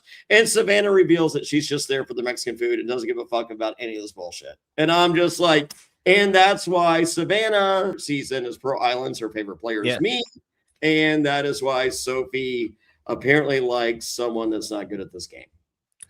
Well, I mean, what was interesting at the sanctuary is how, and back at main camp, is how everyone at 6 revealed all of their cards. Everything. Everything. Could Like, not they take anymore. which I found that pretty incredible. It's working for some people and it's destroying other ones, but it's yeah. Did you have a secret on 43? I remember, bits yeah. of I don't want it, dude. The only time to ask for validation and recognition is at Final Tribal Council. Okay. Every other thing before you that, revealed nothing prior to that, because like, so what we saw as viewers is kind of what they saw is like, Gabler's here, we like Gabler, we know there's not running the show, and then your final jury speech is like, here's what you didn't see, and here's why I deserve the money. I mean, that's really what, if you can, and I think it has to be real though, right? So if I said, I mean, like, you can't make us, it's like, hey, remember when I played that 16th idol that we don't, it's just like, well, that's right. That's right. Well, let's just pretend there was, and I played it. but being able to say, like, Bobby, do you remember back on like at the merge when we were first, blah blah blah, and Johnny when we did this, and when the jury's nodding and laughing and nodding at what you're saying, you're registered. You're getting points. You want 2 nods and a laugh for every sentence you give. You do, and you want people. That's the key. If you're not getting 2 nods and a laugh, you're doing it wrong. Well, you got to stick the landing because it, like a few seasons ago, I think it was season 45. Emily, I think it was 45. Yes, 45. So Emily would have been the first voted out, except that there were a couple people there's a person that quit in the beginning and then got her spot, but she was going out. And then Caleb took her under his wing and said, like, look, I need you. You got to stop being kind of, all over the place, and you got to play within these. I liked her the first 3 episodes. I didn't like her after that. Well, she was great TV for 3 episodes, and then she was a Survivor master the back half when she got boring because she went under the radar and was playing a wonderful game, even orchestrating Bruce's out. But her mistake in that season, per my own opinion, I'm just saying, is a winner. So when she came, she was because she was doubted early and she was on the outs early. Now that she had arrived in her pole position where she had power and agency in the game, as well as had something for her resume, she felt obliged to get validation. Yes. And she told everybody before she went out on the journey that she was the one that masterminded the Bruce blindside. And everybody was like, you're right, you did. Wow, that was impressive. And then they all voted her out the next step. That was her single downfall, was the fact that she admitted that it was her move that she made and that no one else saw this coming. Just some shit I should say for final jury, but I'm just going to go ahead and say this now so you can use it against me. Are we good? Okay. So, yeah. No, I love that. I love that game. Your season, because like, I literally remember covering the finale with Matt Bischoff, and he's like losing it. He's like, fuck it. Like, he goes, I said if Gabler wins, I'm going to stop. He goes, I love Gabler, but I still said I would stop podcasting. And he continued to talk. But it was just, but like, you literally explained, it was just like, and because it was just like, how does Gabe, like, because we saw the shit edit that Erica got, and I feel like Erica did a little more. Sure. But like, I feel with you, we did see some stuff, but not. But I think that was a fair edit. I'm not upset with the edit at all. I think Survivor does a masterful job in that, because you were just like, hey, I didn't outwardly do this, or this. However, behind the scenes and in plain sight, I did this, and this, and it's just like, all right. I thought it was beautiful. I think the edit was actually like you're happy. That's great. But for me as a fan and a viewer, I loved it because I'm just like, I feel like we got the same story that they got. There were enough clues. I mean, Survivor masterfully tells these stories to No, keep us no, on. no, they do not, Matt. Because last week was a unanimous vote. We missed chapters 5, 6, and 7 of that fucking book. There are some blind spots for sure.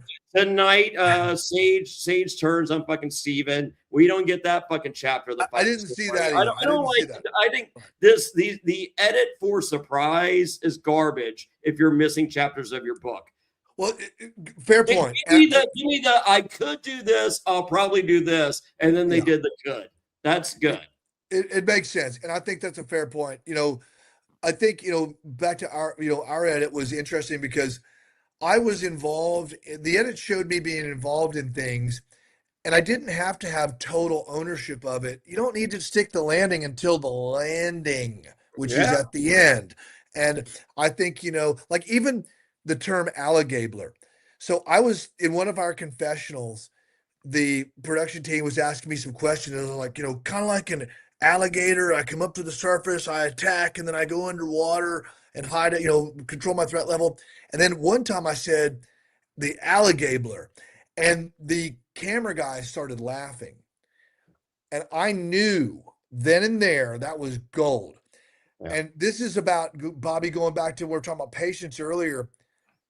I had that at Merge, alligabler in my pocket. Yeah. I did not use it except in confessionals because I was waiting for the surprise of Tribal Council and even in Tribal Council, I explained it carefully so nobody would miss it. I was like, as an alligator, I come up to the top of the surface, I attack, and then I go underwater. And then the next sentence, I said alligabler, and I got laughs because people are like, he did do that, and that's funny. We appreciate it. And it's kind of like, you start charming them up and also checking boxes, because every juror that sits out there is a yellow caution flag. And if you don't turn those flags green, then you're not going to win. So like when I was up there talking with folks, I was looking at people, Johnny, Bobby, or whoever I'm visiting with, and I would call them by name and talk to them about something we did together that was true. And they were like, we talked about a couple of things we did with Coco, James. I mean, James didn't vote for me. He was my only one that didn't, but we had a thing too. Me and James. He needed to save his vote to fight with everyone on Twitter. That's right. And he got it. So it was okay. It's all good. Hey, James, shout out. If anyone needs a defender on Twitter, James has got your back. Gabler, how did you feel about your chances when you were going into Final Tribal Council? How did you feel that your chances were to win the whole game? Well, thank you, Bobby. I felt really good. I was very much at ease. I'm a storyteller. I had a story to tell. And my story, honestly, and I'll just say this because, it's not like, Cassidy was a worthy competitor. Yes. Owen was a worthy competitor. These are people's stories, honestly, that if I could have told their stories, I could have also won with any one of their stories. Like what I'm saying is like, I could have, it's how you get to the end. First of all, you have to get to the end. Otherwise everything doesn't matter. Okay. If you want to win the game, he's got to get up there. And when you get to the end, how are you going to tell your story? And it's got to be, a truth component where people are looking at you and going, yeah, I remember doing that with him. Yeah. And a relationship thing where they're like, I did enjoy playing with you. I enjoyed camping with you for a month, and I appreciated you because we all take care of each other out there, right? We all take care of each other. Johnny knows it's not easy. You got to be. There are times out there where I sabotage people, but I understand the concept. And you know what? I think if I ever did it again, I would probably play a little bit funny like you did, because I loved watching you. I'm a huge fan of Jonny Fairplay because it's like you're going to ruin your stick, Gabler. Jeez. Well, people always underestimate me anyway, so I'm okay with it. So let's fuck over some people. Let's bring King George over here. Let's fuck over some people. It'd be fun. Can I be honest though? Like, I can appreciate the fact that you go in and you're just like, hey, this is what I have to say. This is what I have to do. And it's going to prove to people that this is why I deserve the win. And you got And you have to pop them on a laugh, Bobby. That's a key thing that so many people, if they're not smiling, they're not like no guarantee of their fucking, like they can nod. You want the nods. The nods are very important. But if that nod is followed by, but I hate that motherfucker, they can hate you. But if they're smiling, they're like, fuck, he got me. And that smile is that fuck, he got me smile. Am I too critical where I look at it as when I'm playing the game, as much as I might like these people, I might love these people because I'm having this shared experience with them, that I know I have to do something for my resume to build and to show why I deserve to win? Is there, am I alone on an island here where I'm like, should that move that I made be preserved as something that is deserving of the win rather than how people actually feel about me? Johnny, you go first. You go first, dude. For me personally, I feel you can make that. You can figure out what that big. I did big. Like I felt like the dead grandma line was a big move, so I had that iconic. Yes. But in addition, and so I knew that was like that. I sealed the deal there. So if I'm on the final jury, but like I controlled pretty much every vote, but like 2 in the entire fucking game. So like my quote unquote, I hate the word resume, but my quote unquote resume is I controlled every fucking vote but 2. Like I'm really like it wasn't their move, that like these are all my moves. However, if I were to construct a big move, I would figure like, so on Pro Islands, I went my first promo or confessional. We in wrestling we call them. I am the cruiserweight champion of the world. There's one. That's two. So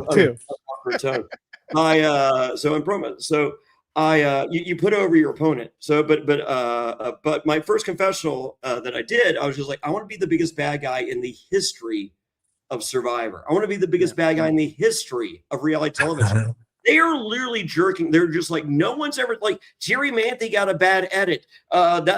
Richard Hatch said, that's not me. Bossy Rob was like, I'm a good guy. What are you talking about? Like, all known to being a bad guy. Even Rob C, who I felt like, well, it was just like, this is a bad guy. He's just like, I'm not really a bad guy. I'm like, I'm Ric Flair. I'm Roddy Piper. Yeah. I'm Andy Kaufman. It was fun. Here he is. And they're losing their minds. So when I say that, I have drawn a line in the sand. Who is Hulk Hogan? Who is, like, if I'm Ric Flair and I'm Roddy Piper, who's Hulk Hogan? If I'm the Joker, who's Batman? If I'm Lex Luthor, who's Superman? And I'm watching them, and I'm watching the camera time, and I'm watching everything else. It's just like, hey, Rupert, we need you for confessional. Hey, Rupert, you're gonna go out all fucking day with the spear for 8 fucking hours with your own fucking film crew. That's my fucking Hulk Hogan. That's the motherfucker I'm going after. So if you're gonna separate yourself and you're gonna do all that, then I don't have to fuck over my best friend. However, if my best friend is Superman or my best friend is Hulk Hogan and we just happen to be playing the game together and this motherfucker is as opposed to Rupert, who has 0 social skills whatsoever back then and went off for 8 hours at a time, and I'm just like, it doesn't make a fuck. If my friend was the good guy, I'm fucking over my best friend. But that wasn't the case. I figured out what the parameters were. I'm the bad guy, he's the good guy. So my big move is him. So I don't have to fucker. However, if I figure out, say Burton is the fucking good guy in this story and we're working together, but we just have different, like I'm the bad guy, he's the good guy, but we're working together on this common goal against all these other fucking people. If I have to fuck over Burton, I will fuck over. That didn't have to be the case. That was gonna be the case, but I was prepared for that to be the case. But I am not purposely going, hey, I want to get close to someone and fuck them over. That is not the game plan I'm playing. I'm going at, like, if say I go back again, I'm just like, you know what? I'm a pretty fucking good dude. A lot of fucking people like me. There's some fucking shitbags on the fucking planet. Like, there's Russell Hantz out there. I'm going after Russell Hantz. Well, I mean, I get every season's different. So there is, and players you talk about, every season's different. So that is why Survivor is, lives on forever because it's unique every season. So I had a different experience than you had. You were in a very tumultuous. In some ways, it was, and this is not a knock. It was a less sophisticated in some ways, in that they were just brutal. Or more sophisticated in others. Well, and for sure. But I'm saying it was. I agree. It was more of like the Roman gladiator survivor than the sword. Fancy, more fancy sword work that's being done at a later date. Yeah. Because you're still cutting, you're still killing, but it was like like tonight, there were some savage moves tonight. It doesn't mean that it's less savage, but earlier day Survivor, it was like they used hammers where maybe there was a cutlet involved in the new era. It's like the new era has cutlets, the old school has hammers, and there's equally deadly, but they're prime hammers. They're not even Lowe's hammers. They're like caveman hammers. They're bad hammers. So you're getting tetanus when I hit you with the hammer. You need a shot with that. Yeah, if you survive the crushing, it's probably the chlamydia, but all the above, it's bad. So I think that's every season you've got to be fluid and flexible. You have to have self and situational awareness. This season we're looking at. I mean, the ones that are playing it the best, I think it truly is Savannah. Rizzo is like a B-, B+ maybe. Savannah's an A, and Sophie's a B also. They're playing well. This episode. Sophie B. What's that? I was going to say I think after this episode we have to drop her down to a C.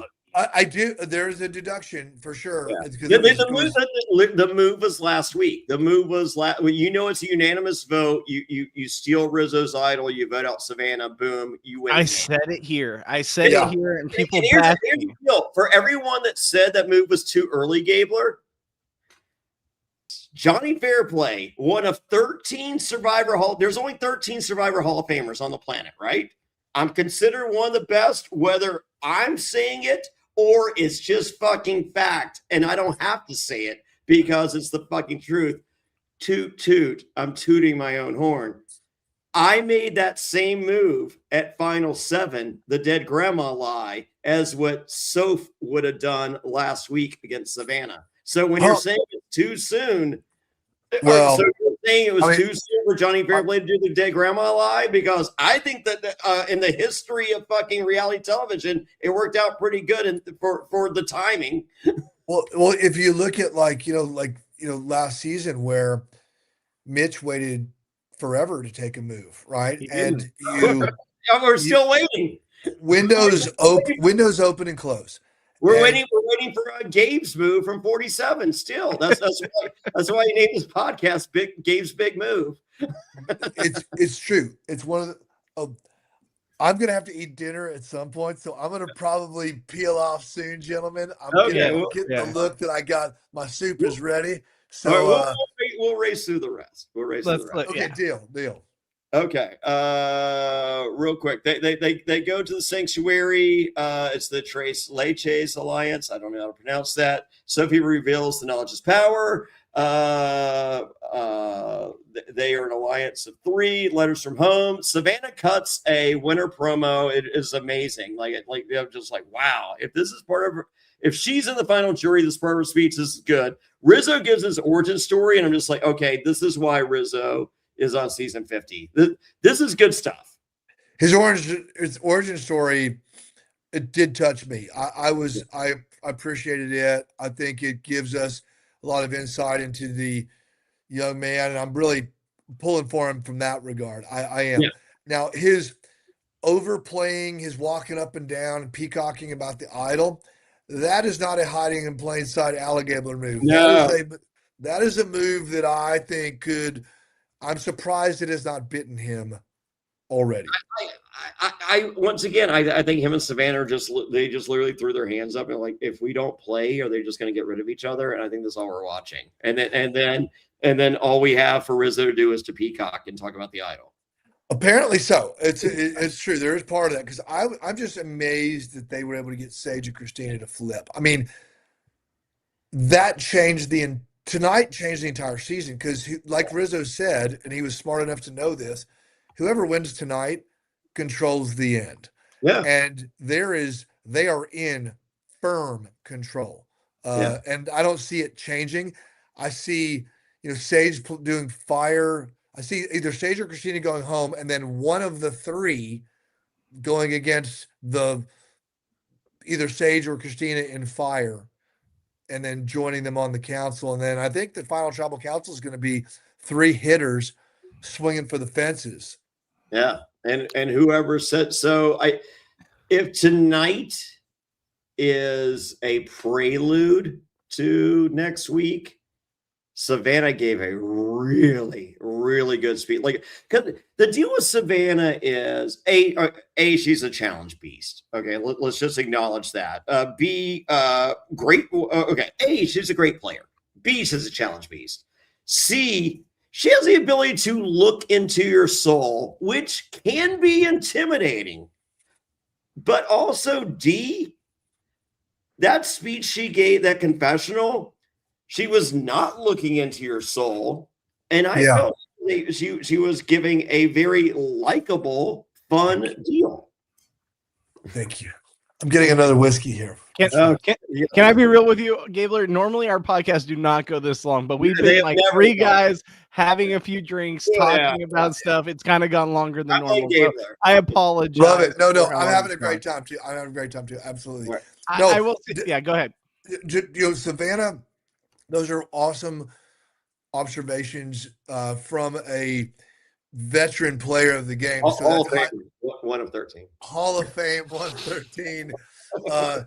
And that's high praise. I think that she can walk tall in her performance. And I think, she was my preseason pick. And while she makes me a little nervous because it's different from the Allie Gabler strategy with threat level management, she's playing a pretty fiery, pretty almost King George that I like as a fan. It's like watching a runaway roller coaster, and I'm waiting for it to smash, and somehow it keeps doing loop-de-loops and landing on the tracks again on the other side, and it's fun. So I think that this season, one that started out slow, and I've always said, anytime Survivor starts out slow, watch out because it's probably gonna be one of the better seasons. Yeah, like you trim the fat. It's a roller coaster. If it goes tick tick tick tick tick straight down, okay, that's fun. But also if it's tick tick tick tick tick tick tick tick tick tick tick tick tick tick tick tick tick and then go, the longer it ticks, the bigger the drop, and the more chaos that comes with the and collateral damage that comes with every drop. And we're watching that now. It's been week after week. It's been fun. This is going to be a fun season to binge watch. Yeah, no, I like so. Usually, when you see the pre-merge is just heavy hitting, that means everyone good is gone. That's an interesting point, and that is, I think that goes back to hammers versus some cutlets. Back in the earlier days, you'd see beach bosses, male, female, duel it out. Boston Rob did not make the merge on Marquesas. You're totally right. It's really that's a great observation. That is a very interesting point, and I like because you're right. Early days with hammers, as per our earlier conversation, Survivor was equally savage, but it was maybe more blunt, and it was like wow. Like I mean, when you like players and you couldn't wait. I mean, like the sophistication of the game is. I don't like them, but I know the time to make the move, and I'm saving that move because that's the move that's going to win me the game. Where in old school Survivor, like, I don't like that motherfucker. I'm getting rid of them. That's right. That is right. I'm taking my hammer and I'm going to walk across the. I'm going to walk across the camp and smash for them. later. I'm just like, I can't wait till later. I literally hate this person. I don't care. It's very that is so that we're 49 seasons in. And of course, that's why I think that's what's so amazing. I think we're going to see 100 seasons because The game is as good as it's ever been. It's still as much fun to watch today as it ever was. The the the way that we talk about it and the passion behind it, and if you've never been to one of these things, that part is maintained. The last sentence you said, Gabler, is maintained. And I'm going to go on record. I don't know what happens on 50. I don't care what happens on 50. I think 50 is going to give us that bloodthirst, that bloodlust that we had for the first 20 seasons of Survivor. Do you think that 50 is more important than 51? I feel like 51 might be the most important season of the entire show. I like that because it's a new direction they're going to go in. So I actually love that, Bobby, and I think you're right. Because 50, I'm expecting 50 to be great. I'm expecting it to be fun. It's going to be. It's going to be. There's no doubt it will be. It's going to be great. But 51 is going to be something new, and the creative part of me wants to see change. I want to see themes. I want to see big teams. Spillman back. Who? Lynn Spillman, the casting director. That's what I want to see on 51. Like, and she's been doing a ton of interviews, and we'll have her on here soon. She's game. She has said her requirement in casting back in the day was, we want conflict. Give us conflict. That's who, right. She was just like, she goes, we did Jonny Fairplay, we did All Stars, we come out to All Stars, we need something. And if it is not conflict turned up to 12, then watching. And we cast Russell Hantz, and we got Russell Hantz being the person that we cast. So 100%. But I'll tell you, we win the game though. Yeah. This is not, the game has evolved. The game is very subtle.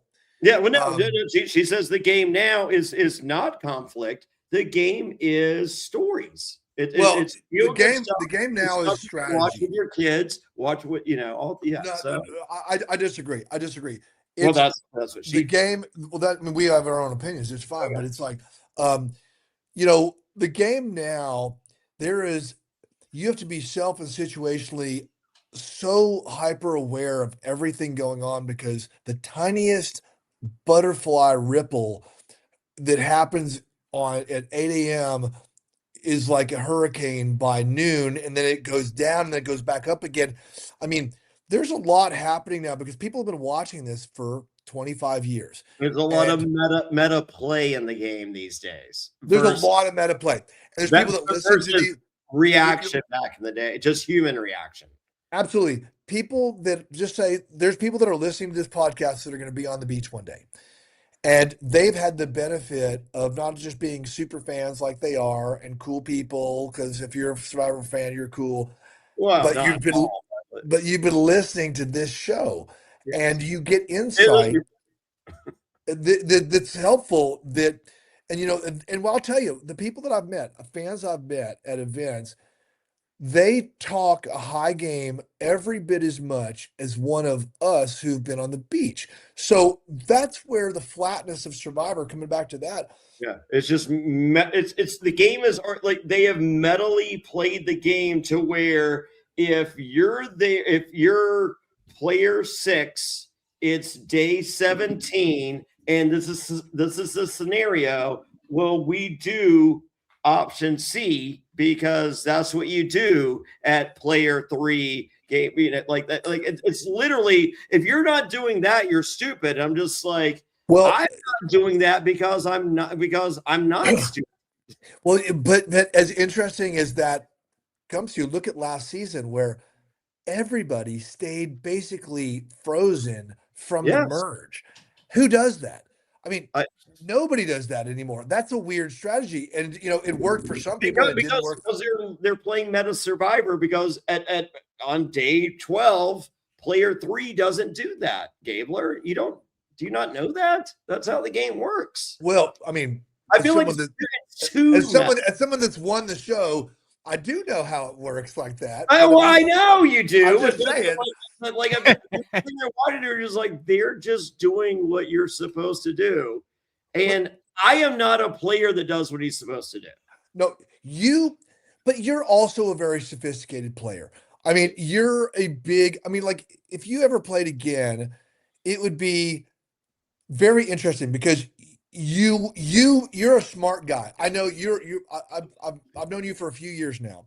Yeah. You're a very smart person. You're strategically unusual, which is but I don't mean that. I just mean like you don't think like you have a very unique thought process that is I am almost as good as King George.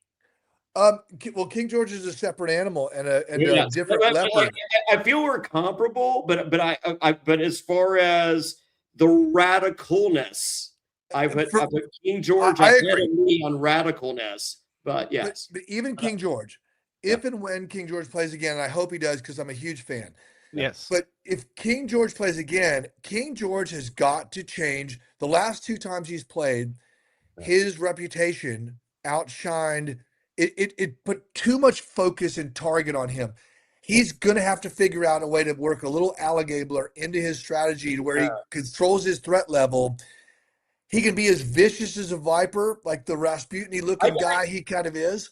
But, he's got to be able to hide after moves where George and you have such brash bravado.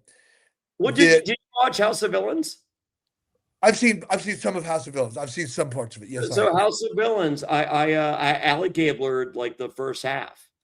And I think that on House of Villains, well, but that's again, it's a permutation of Jonny Fairplay based on Russell Hands. It's like I need to find 2 dumb girls, and then I'm gonna go. And it's just like, okay, please stop. I don't need it. Like, no, it was great. That was playing into. I think that was smart because you're playing into stereotypes that people are already thinking. So play under that shield, but but under the shield, you're not that. You're. Oh no! I destroyed like I was touring with Jack. Like me and Jax did a House of Villains tour, and so on episode 3, I fuck him over and like I sabotage him, and he's like, he goes, "Did you betray me?" I go, "No," and then I do the confession, like, "Yeah, I did." He's a fucking moron. So anyway, on for House of Villains, we got the episodes beforehand.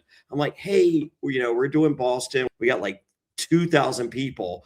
Like, have you watched the episode? They said, and he was like, oh, I don't like to watch myself on TV. I'm like, well, just watch this. And he was like, no. I was like, yeah, like it really mean a lot if you just watch this one episode, and he was like, no, I don't want to watch.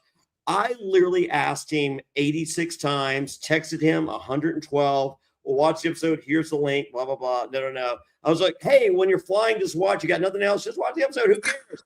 Anyway, he gets to Brett LaBelle's house and I just like, hey, did you watch the episode? He's like, oh, no, I don't want. I'm like, oh, fuck. Oh. Episode comes on. He's downstairs. I'm upstairs. There's 2,000 people. He's like, did you betray me? No. Yeah, I betrayed him. He's a fucking moron, blah, blah, blah. He grabs a glass ketchup bottle, throws it, misses, like goes right in between me and the DJ, barely misses with the glass ketchup bottle. After the fucking show, he goes, fuck you, fuck your tour. I'm fucking done. Call Johnny Bananas. I'm fucking out. You're my God. I can't believe he did that, blah, blah, blah. The next day, he does the podcast with his wife at the time, Brittany. And he was like, do you see that shit with Johnny? She's like, yeah, that's what Jonny Fairplay does, you dumb motherfucker. Survivor 4, that's Jonny Fairplay. He's fucking the best. I love Jonny Fairplay. I'm fuck you over. Right after the podcast, he called. He's like, hey, I don't know if you talked to Bananas yet, but I'm down to do the rest of the tour. Yeah. Well, there's no doubt. It is fun. Anywhere you go, it seems to have a pretty fun aura about you. And maybe we'll catch up again together, sometime later on this season, man, because I got to go grab myself a little feed for dinner. Yeah, no, we got to get you out of here. It's been already 2 hours of having you on the podcast. Before we let you leave, me and Bobby are going to finish the episode. But before we let you go, please let us know where you think, because it's the giving time. We just finished Thanksgiving. There was a thankful Thanksgiving the Donation Tuesday deal. I just got back from Over the Edge weekend where we raised $180,000 for so many amazing charities. That's awesome. I saw that. Good for you guys, man. Such an Great incredible job. deal. I will see you there next year. I'm in the main event of the wrestling. I will be defending. I'll still be the Boca Raton cruiserweight champion of the world at that time. But Gabler, you do really amazing things for really amazing people. And I just separate this from you. I don't give a fuck about who some people voted for that these things, some of this went towards. Fuck that. Gabler gave $1 million to veterans across this planet and in this amazing country, and did a really, one of the most selfless fucking things I've ever seen in my entire life. So like I'm friends with a survivor, and I love a survivor, and she's a very dear friend. But please do not, like, I don't give a fuck if there's any name attached to 1/1000th of these charities that this fucking I don't care. I don't care. You know, the bottom line, I appreciate that so much. It's very kind of you to say. But because that little attack bothered me, and I've talked to that person. Once again, I love that person. We're friends. But you are one of the most selfless human beings I've ever met in my entire life, Gabler, and I love you, and I think. Well, I love you too, man. I love you too, Bobby. You know, hey, Gabler, I just want to say, like, you don't know me from anyone, but I appreciate you coming on here because, like, you have been amazing. You're one of the best guests we've ever had on here, and I hope we have you on many more times. We had a lot of fun. I love you guys. The time passed like nothing. It's so true. Obviously, the soup is cold. But is there anything you want to promote, Gabler? Where can people be like Gabler and do some selfless acts here? You know, the holidays are an especially tough time for our veterans. We do a very poor job bringing our heroes all the way back home, and there are men and women that need our help. And if you have the ability, there's a group called Veterans Exploring Treatment Solutions, or vets.com.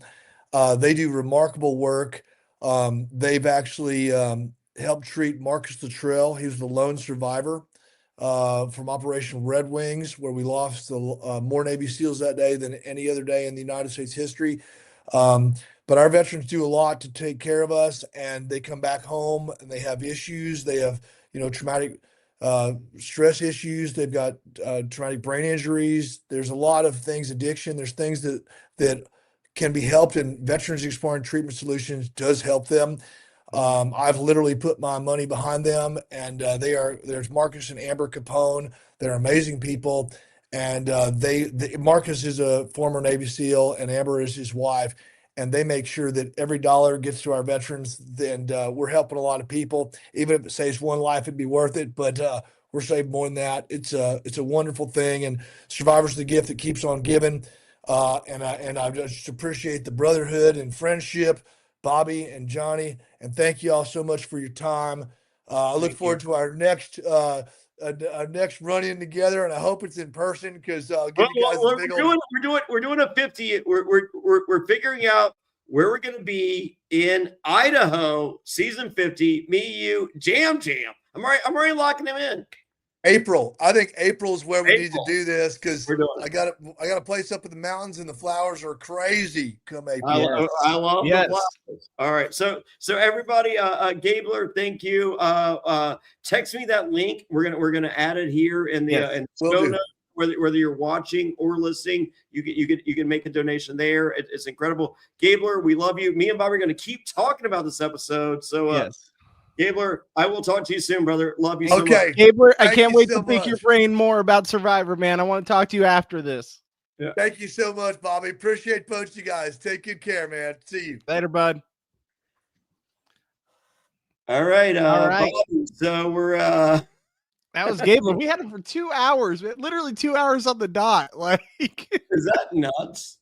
Like, we're like three dudes hanging out, talking Survivor, talking about other stuff. Like, Have For you those ever of you met that Gabler? came here for a Survivor podcast, I just want to say we do talk Survivor, but we were like just honestly having a great conversation. Now Johnny and I can get to the meat potatoes of why this episode sucked. Yeah. Have you met Gabler before? I've never met Gabler. You love him, don't you? I love him. I would like. I can imagine. You loved him before, but now, like, you really love him. I can imagine being by a bonfire, just having a few, Watertown whiskeys, talking Survivor, and just being out there for hours. Like that's what I imagine with Gabler in the Idaho wilderness. Yeah, he's the best. I love Gabler. Like I've never said anything. Gabler won me a lot of money, so I'll always love Gabler. How much money did you win? Like $500. That's a lot to me. That's a lot of money to me. I didn't win Survivor, motherfucker. I'm in the Hall of Fame. I didn't win. Yeah, how much does the Hall of Fame pay? Just nothing. like your Gabler win means more than my Hall of Fame. You know who could have made it into the Hall of Fame tonight? Watertown whiskey. Well, that too. Sorry. Okay, so we really do gotta like wrap it up soon. We've already burned through a commercial. We've already burned through that. Do we already need to say? All right. We're gonna lose people if we keep talking. Let's like actually talk about the episode though, because I want to get so there's rain in the shelter. There were rats in the shelter. That was funny. That was pretty funny. Did you ever have an experience with a rat? Sean. Too soon. Can I say one thing that we didn't? I don't want to interrupt you and Gabler earlier, but one thing I didn't want to bring up is the Mexican taco reward, whatever it may be, not one of the best rewards you could possibly get.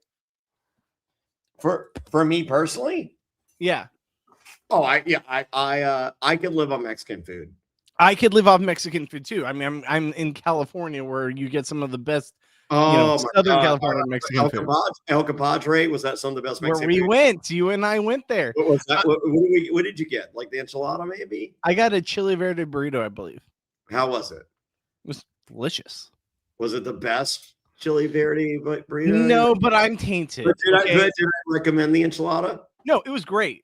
Everything did I recommend the enchilada? And what did Chef Aaron Sanchez?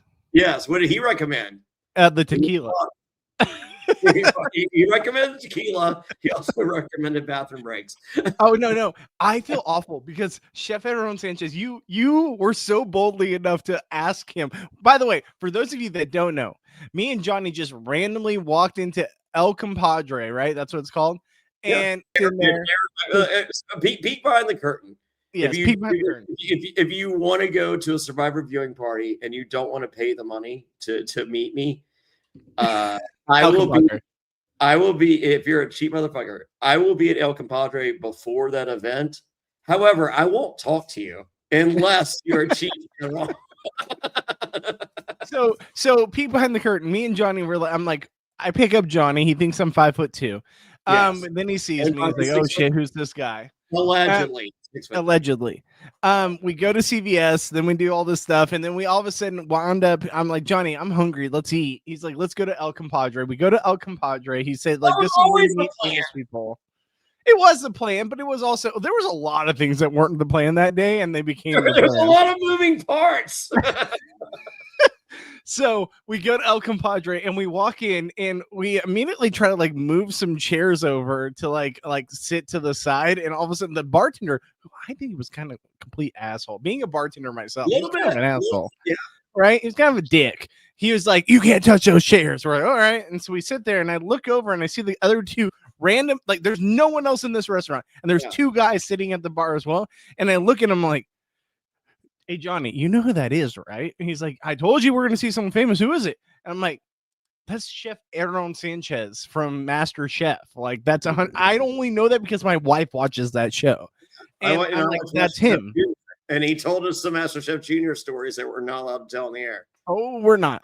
So, yes. So Johnny's like, "Hey, Chef Aaron, I'm Jonny Fairplay from Survivor." I'm like, "There's no way this guy knows who you are." And he was the nicest guy. He knew I was. He knew exactly who you were.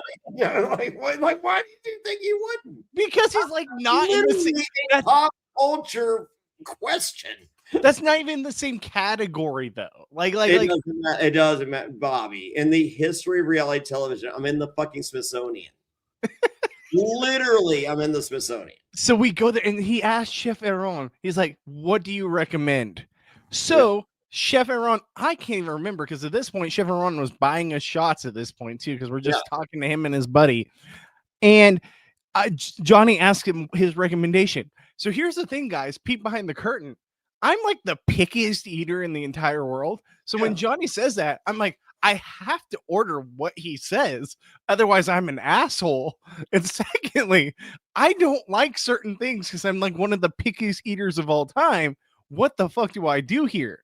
So I'm like eating the chips like they're freaking, going out of style, just like eating every single chip in front of us. I'm like, I'm just going to order the chili verde and hope to God that Johnny orders what Chef Aaron Sanchez recommended, one in the world. And thank God Johnny actually orders what the chef recommends. Why wouldn't I? And it was the greatest thing I've ever had. I am a picky eater. I'm sorry. I know. I have a palate of a 5-year-old. Wrong. Oh my God, Bobby. Epic fail. I felt like an asshole. I'm not going to lie. You're an idiot. You're an idiot. You're an idiot. Like, why are you not? Oh my God. The stories he told after that. All right. Well, it's day 23. Good morning, guys. We just had the best day ever. What about you guys? Rats. So Steven says it all comes down to the challenge. All right. Well, great. Steven, you're going to win because at the beginning of the episode, you just told me you're winning this entire show, and I just put a lot of money on it. So should work out. Time for immunity. It's a ball and a beam. D from season 45 won this in 24 minutes. And it ends up being Sage or Savannah at the end. Sage promises Savannah safe. Savannah's like, yeah, thanks, but no thanks. And Sage is like, I'm just gonna, I want to do this for the person I'm doing it for. So will you let me win? And Savannah's like, yeah, fuck your person. And then Savannah wins her third individual immunity. By the way, I think this would be the one challenge I would do the best in. How do you think you would do in this challenge? I love this challenge. I wish they would do it more often. I feel like I would do good at.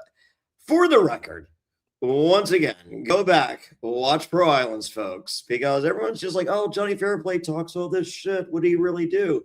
I have the most individual awards enjoyed by a single player in the history of the show ever.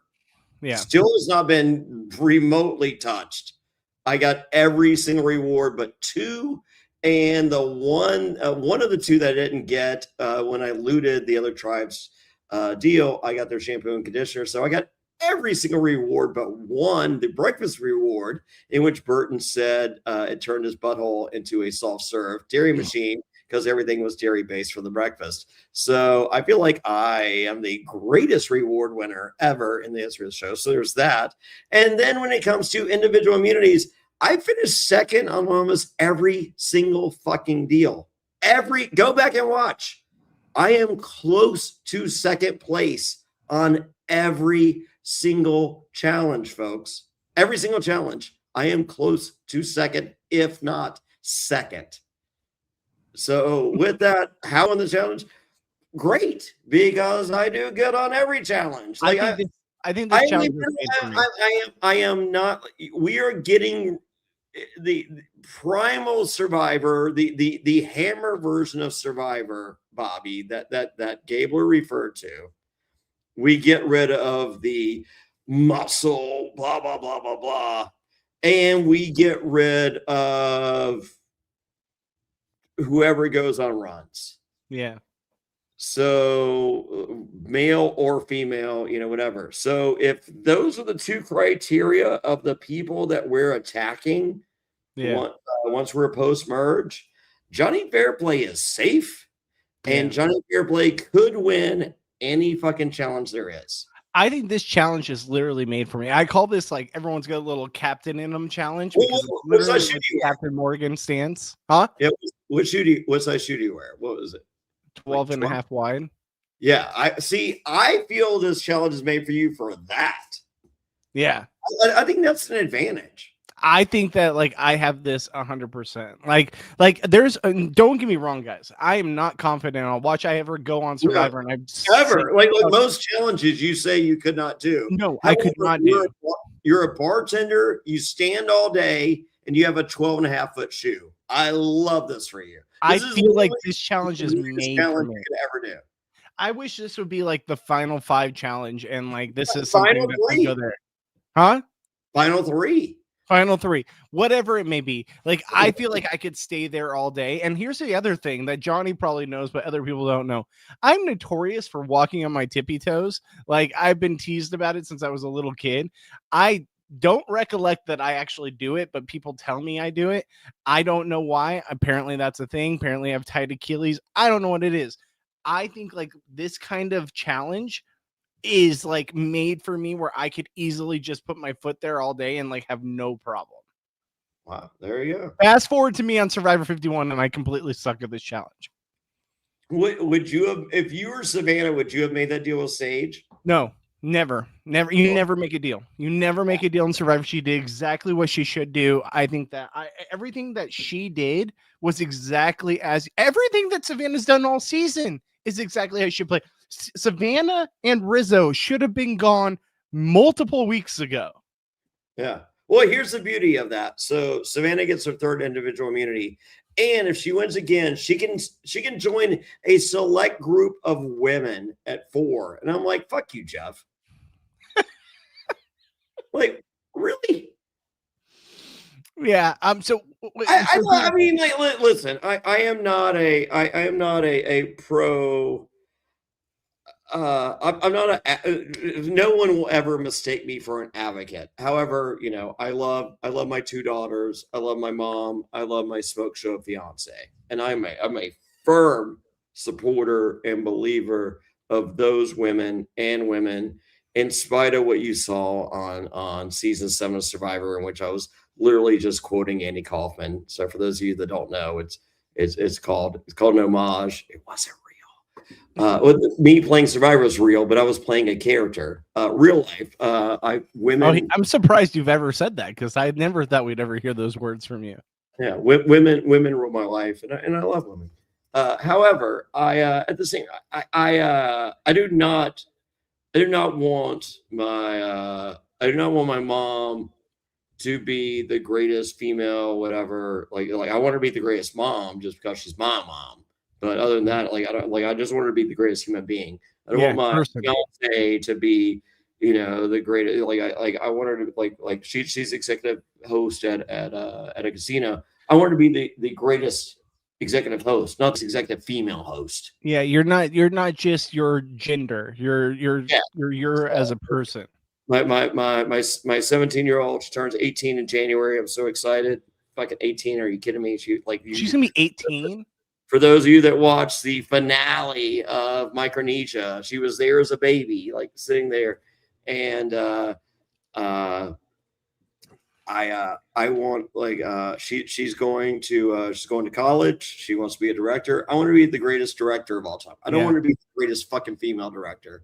Yeah. And my 8-year-old, a few years ago, I was at our first grade graduation speech, and she said when she grows up she wants to be a mermaid. I don't want her to be the fucking greatest female mermaid. I want her to be the greatest mermaid, Bobby. Yeah. Okay. No.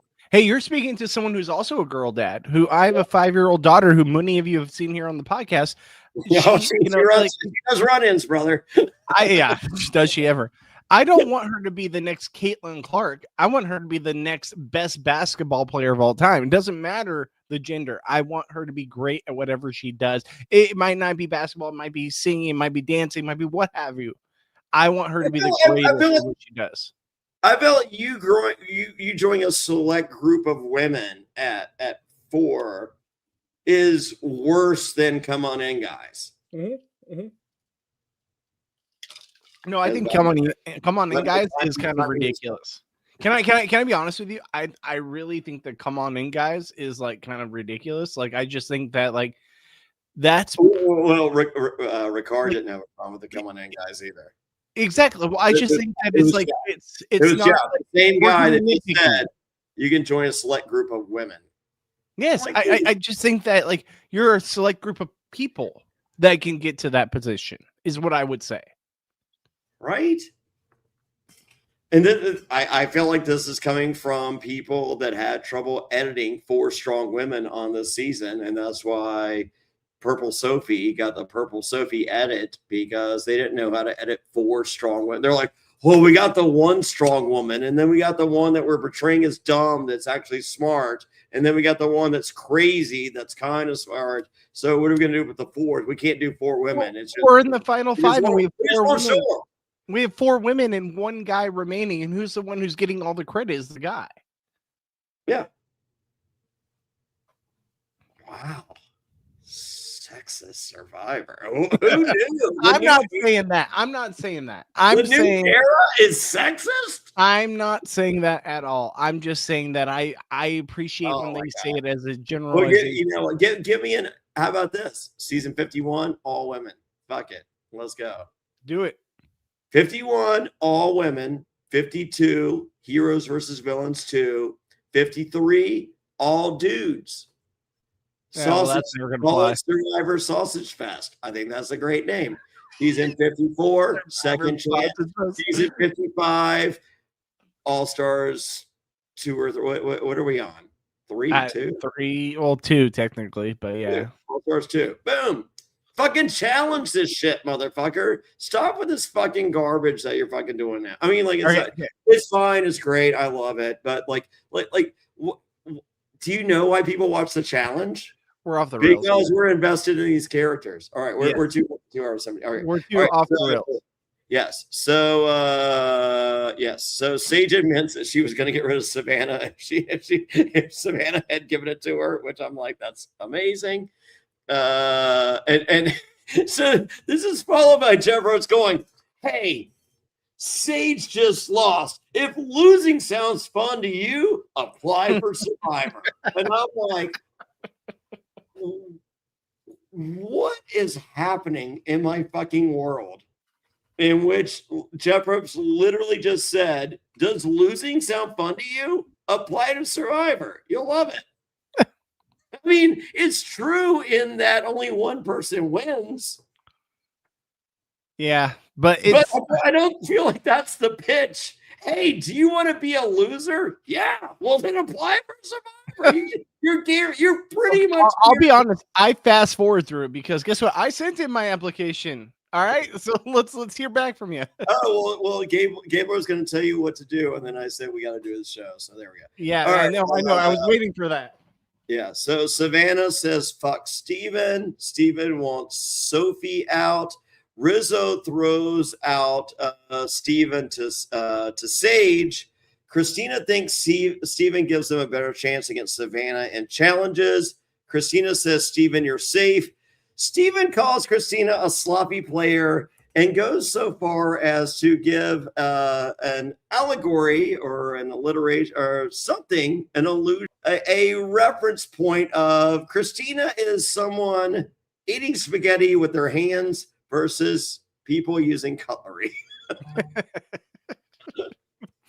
I'll be honest though, like I agree with Steven. Like she is very sloppy, right? Like when she's saying something, it's not that she's just giving a slip of the tongue. She's saying it because there's some sort of truth in there. Yes. Like what are your thoughts? No, she's not a good gamer. I will give her credit. I watched I saw the initial meme on social media in which, you know, she said, if you have a problem with Uncle Jeff, then fuck you or whatever. She doesn't care or whatever. And then I watched the whole deal, and I appreciated what she said. Mm-hmm. In that, did you watch the whole video, Bobby, or no? No, I didn't watch it. Well, she said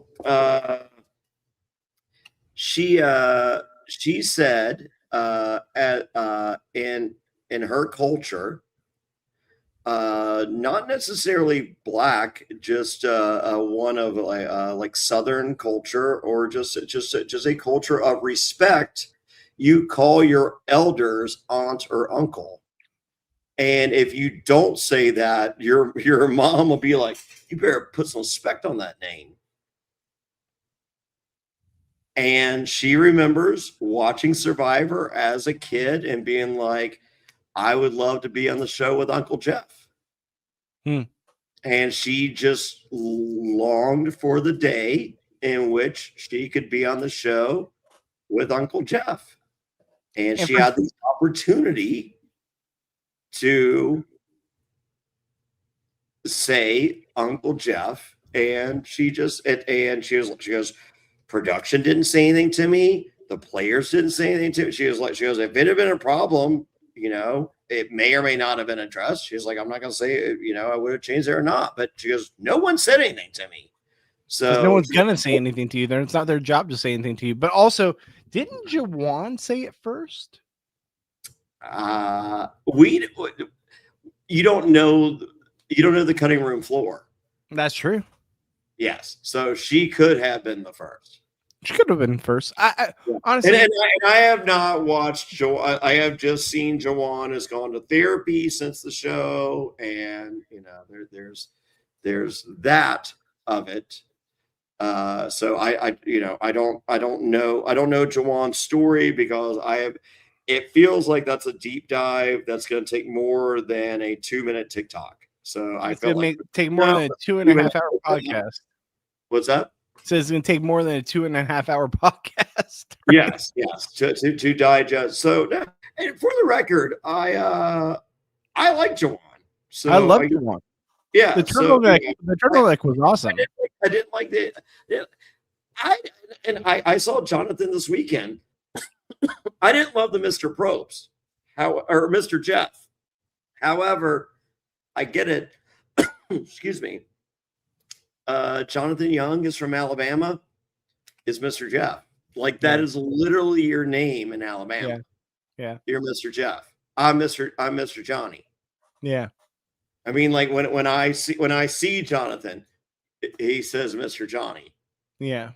And I'm just like, dude, I mean, like, it's not like, hey, I better say this or he's going to fucking call me. Like, no, like that's Jonathan. It's Mr. Johnny. And so I'm gonna give a little more wiggle room than I was planning on with all this. I loved Christina's answer. So all right, so let's get to the okay, here we go. So we're 2.5 hours in. I gotta get out of here. Me too. So Savannah says this is going to be the best tribal ever. We'll see. Steven plays the advantage against Savannah. It has now been played. And this is literally shown on the show pre-tribal. He is playing this advantage, this steal your vote advantage. Ahead of time. He says it, it's acknowledged, it's done. I love that they showed that too, because it gives a lot more. God. If they had not, I would have fucking killed them. Because it would. You have to explain that to the viewing audience, otherwise they would not understand it. I mean, like the shit they have chose not to show this season, and especially the last 2 episodes. Like I just my head wants to explode. However, they showed this. This is great, and then right before tribal, Sophie's like, my grandma knows that Sophie didn't know Rizzo 20 years ago. I'm playing that shit on Rizzo's idol. And I'm like, let's fucking go. I'm like, dude, play it. Like, that's the smartest move you could do. Even though you should have done it last week, like I said. The smartest move is to take the idol. Why would you take some weird advantage that you don't even know what the advantage is over the idol? It's like 2 in the bush, 1 in the hand. Yes. 2 in the bush, 1 in the hand. That is correct. So it's night 23. It's tribal. No swag on this jury. Yeah, no, this jury. Sophie looked better, and I thought Sophie looked beautiful on the show. So I don't want any shade there. I thought Sophie looked beautiful on the show. I thought she looked like her outfits compared to everyone else's outfits. I thought like she had like a gown with like little like She was like, you just voted me out, MFers. I'm gonna show out. Yes. But I thought remember like Saul with the fucking vest and shit? Oh yeah. Yeah, like we were seeing none of that fucking shit this season. No. No. All right. So I'm gonna just if I ever get cast, I'm just go out there with no shirt, and then I'll see what Johnny says about that. I have plenty to say. You see this 5-foot guy without shirt on? You actually dropped 2 inches when you. All right, so Sophie says we don't believe they weren't talking strategy and just talking about rats. And then Rizzo's asked about the idol, and he's like, "What about the idol? Why do you keep asking about the idol?" And then Probst does his summer stock Othello impression, to which Sage is like, "I don't even know what you asked, because why did you do your summer stock Othello impression?"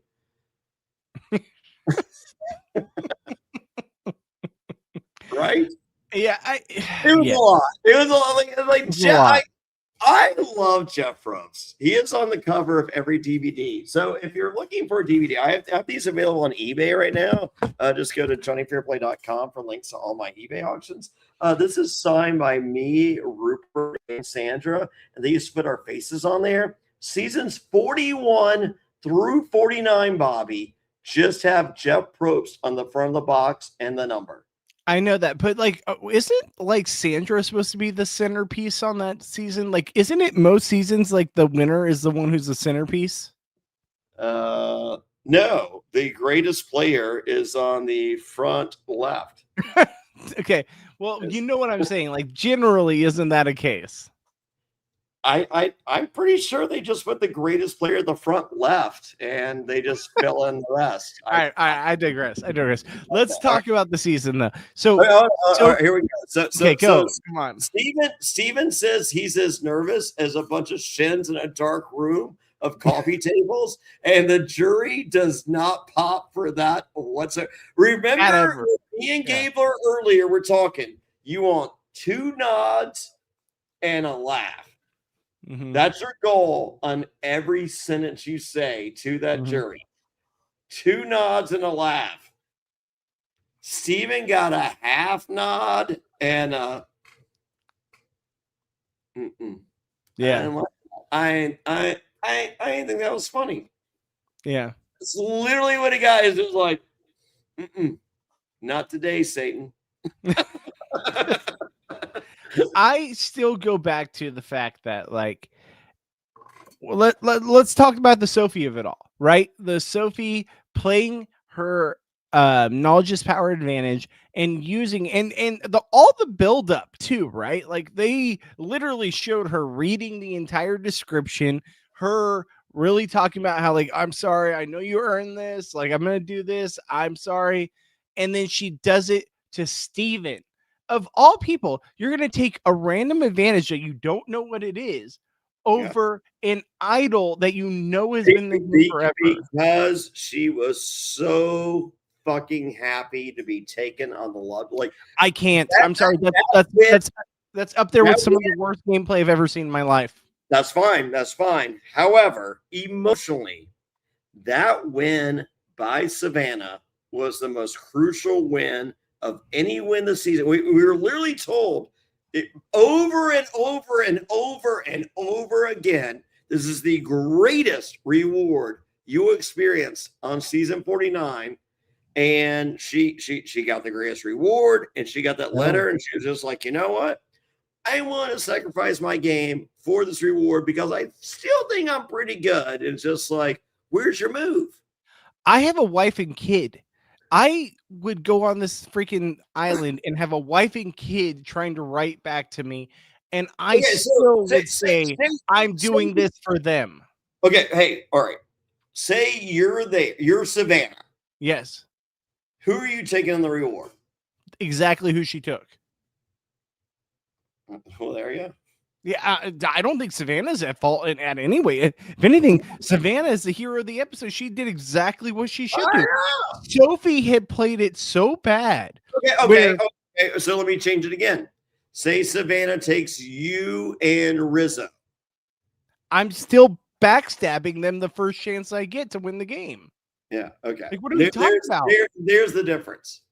But it's not even like a difference. It's pretty common knowledge. You look at fucking Twitter right now. If you look at Twitter right now, everyone's bashing them. Like, what the fuck are you doing? But you don't think that letter is emotionally affecting you? No, not at all. Yes, I might That have a letter human. like I would imagine that your letter from home is, Bobby, don't fuck this up. Fuck Yeah. over anyone you need to. Yes, my wife would be What like, that letter better say. you know what my wife would say in the letter? You motherfucker, you left me alone with a 5-year-old by myself. You better come home with the money or don't come home at all. That's what Yeah. the fucking letter would say. Yeah, and you're just like, I gotta fuck over Savannah. Yes. Like, Okay. are we not talking? I'm sorry. Am I naive? Am I just delusional? Is there I can't something believe my wrong letter's with never me? been open, Bobby. Is there something wrong with me that a letter from home is never going to be like, that was so important. That was so amazing. Thank you so much for that. I will never turn on you. No, because guess what? My wife's not going to come home and be like, did you read my letter? I hope you liked it. That was the best thing I ever wrote. And I hope you're happy. And I hope it was worth $1 million. No, my wife would be like, you dumb fuck. Why the hell did you give up your chance at $1 million for my letter that I wrote haphazardly to send to you? 12 hours after you left, by the way. I'm sorry. I don't 12 get it. hours after you left, Bobby. And That's for the once- letter that they wrote. And for once, I know Twitter agrees with me because everything I'm reading on Twitter is like, what the hell just happened? These people are stupid. These people suck. This is the worst season ever. I still think 48 is worse because we had a whole season of it opposed to the end game and the pregame. But I will say this is one of the most furious and frustrated I've ever been with contestants. Not just say Sophie, excuse me. Sophie, I liked you. I had you as my winner pick for a long time. What you did tonight was atrocious as a player. I think you're probably a wonderful person. I'm not saying anything about you as a person, but as a player, this was god awful. And I am very embarrassed that like this happened because I expected so much more out of you. And I understand emotions are different. On the other side, Sage and Christina, this is an embarrassment. This is an embarrassment on how you played. No, Sage really wants Savannah out. Oh, sure she does. Yeah, sure. She's so locked in on Savannah that no other strategic gameplay can ever be played. And we've seen that throughout the whole season. Except for when she get vote for Savannah. Yeah. Johnny, we got to wrap this up. I got to get out of here. All right. So anybody else an idol? Rizzo doesn't play the idol. It's Steven. So Steven. Sage was like, sorry, dude, couldn't beat you. Steven was like, damn, Rizzo's idol still good. That's Yule technique on the idol. And we get a commercial. Season 50 is coming. Next time on Survivor, it's the finale. And then we discover that Steven is not an imposter. And I love to hear that. I love it too. And I'm looking forward to the finale when Savannah just takes down everyone because apparently no one's going to ever take the shot. Her or Rizzo, one of the two is winning. Yeah, there you go. All right. Well, there we go. Right. So with that said, we're going to have our NFL podcast hopefully tomorrow. Yeah.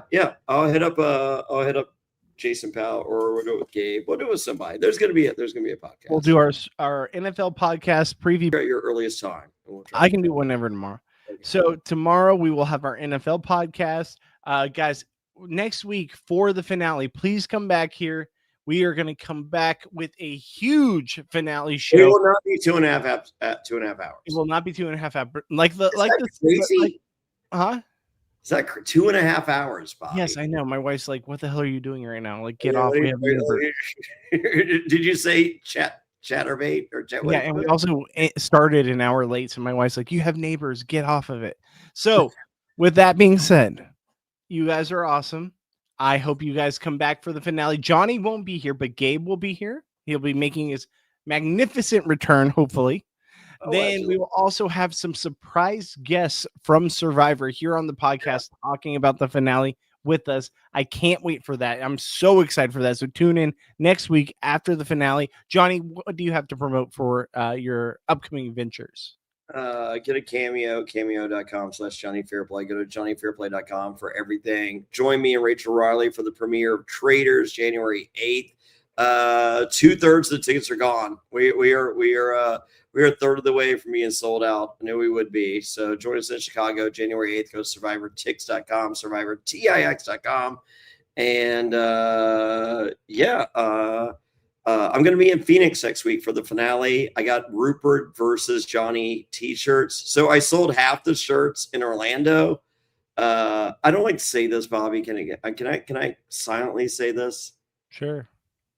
So I'm doing a donation to Rupert's kids with kayfabe, brother. Kayfabe. Like I'm the cruiserweight champion of the world. You're doing something very nice and very genuine. And I'm a bad guy wrestler, so I don't like talking about it. So anyway, get yourself a t-shirt. A lot of people got the t-shirt, and I'm gonna do something good with it. And then I'm doing extra good next week. But shut up about it. I don't want to talk about it, brother. So Bobby, where can everybody find you? At Goodsby Bobby on all my social media. And guys, check out all the content we have here at Reality After Show. We do a lot of reality shows. We're gonna have the Traders very soon, and I can't wait for and that. Beast Games. And Beast Games. And with Jeff Probst, apparently. With Jeff Probst? Did you not see the teaser they put out today? No, I didn't see it. Oh my God.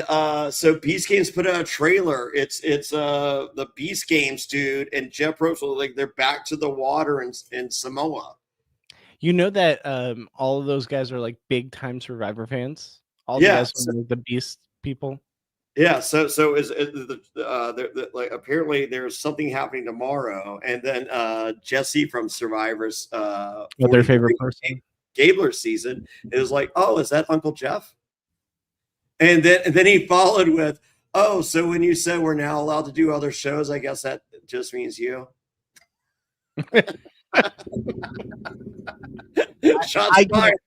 I can't wait to see Beast Games. I'm very much so excited for that.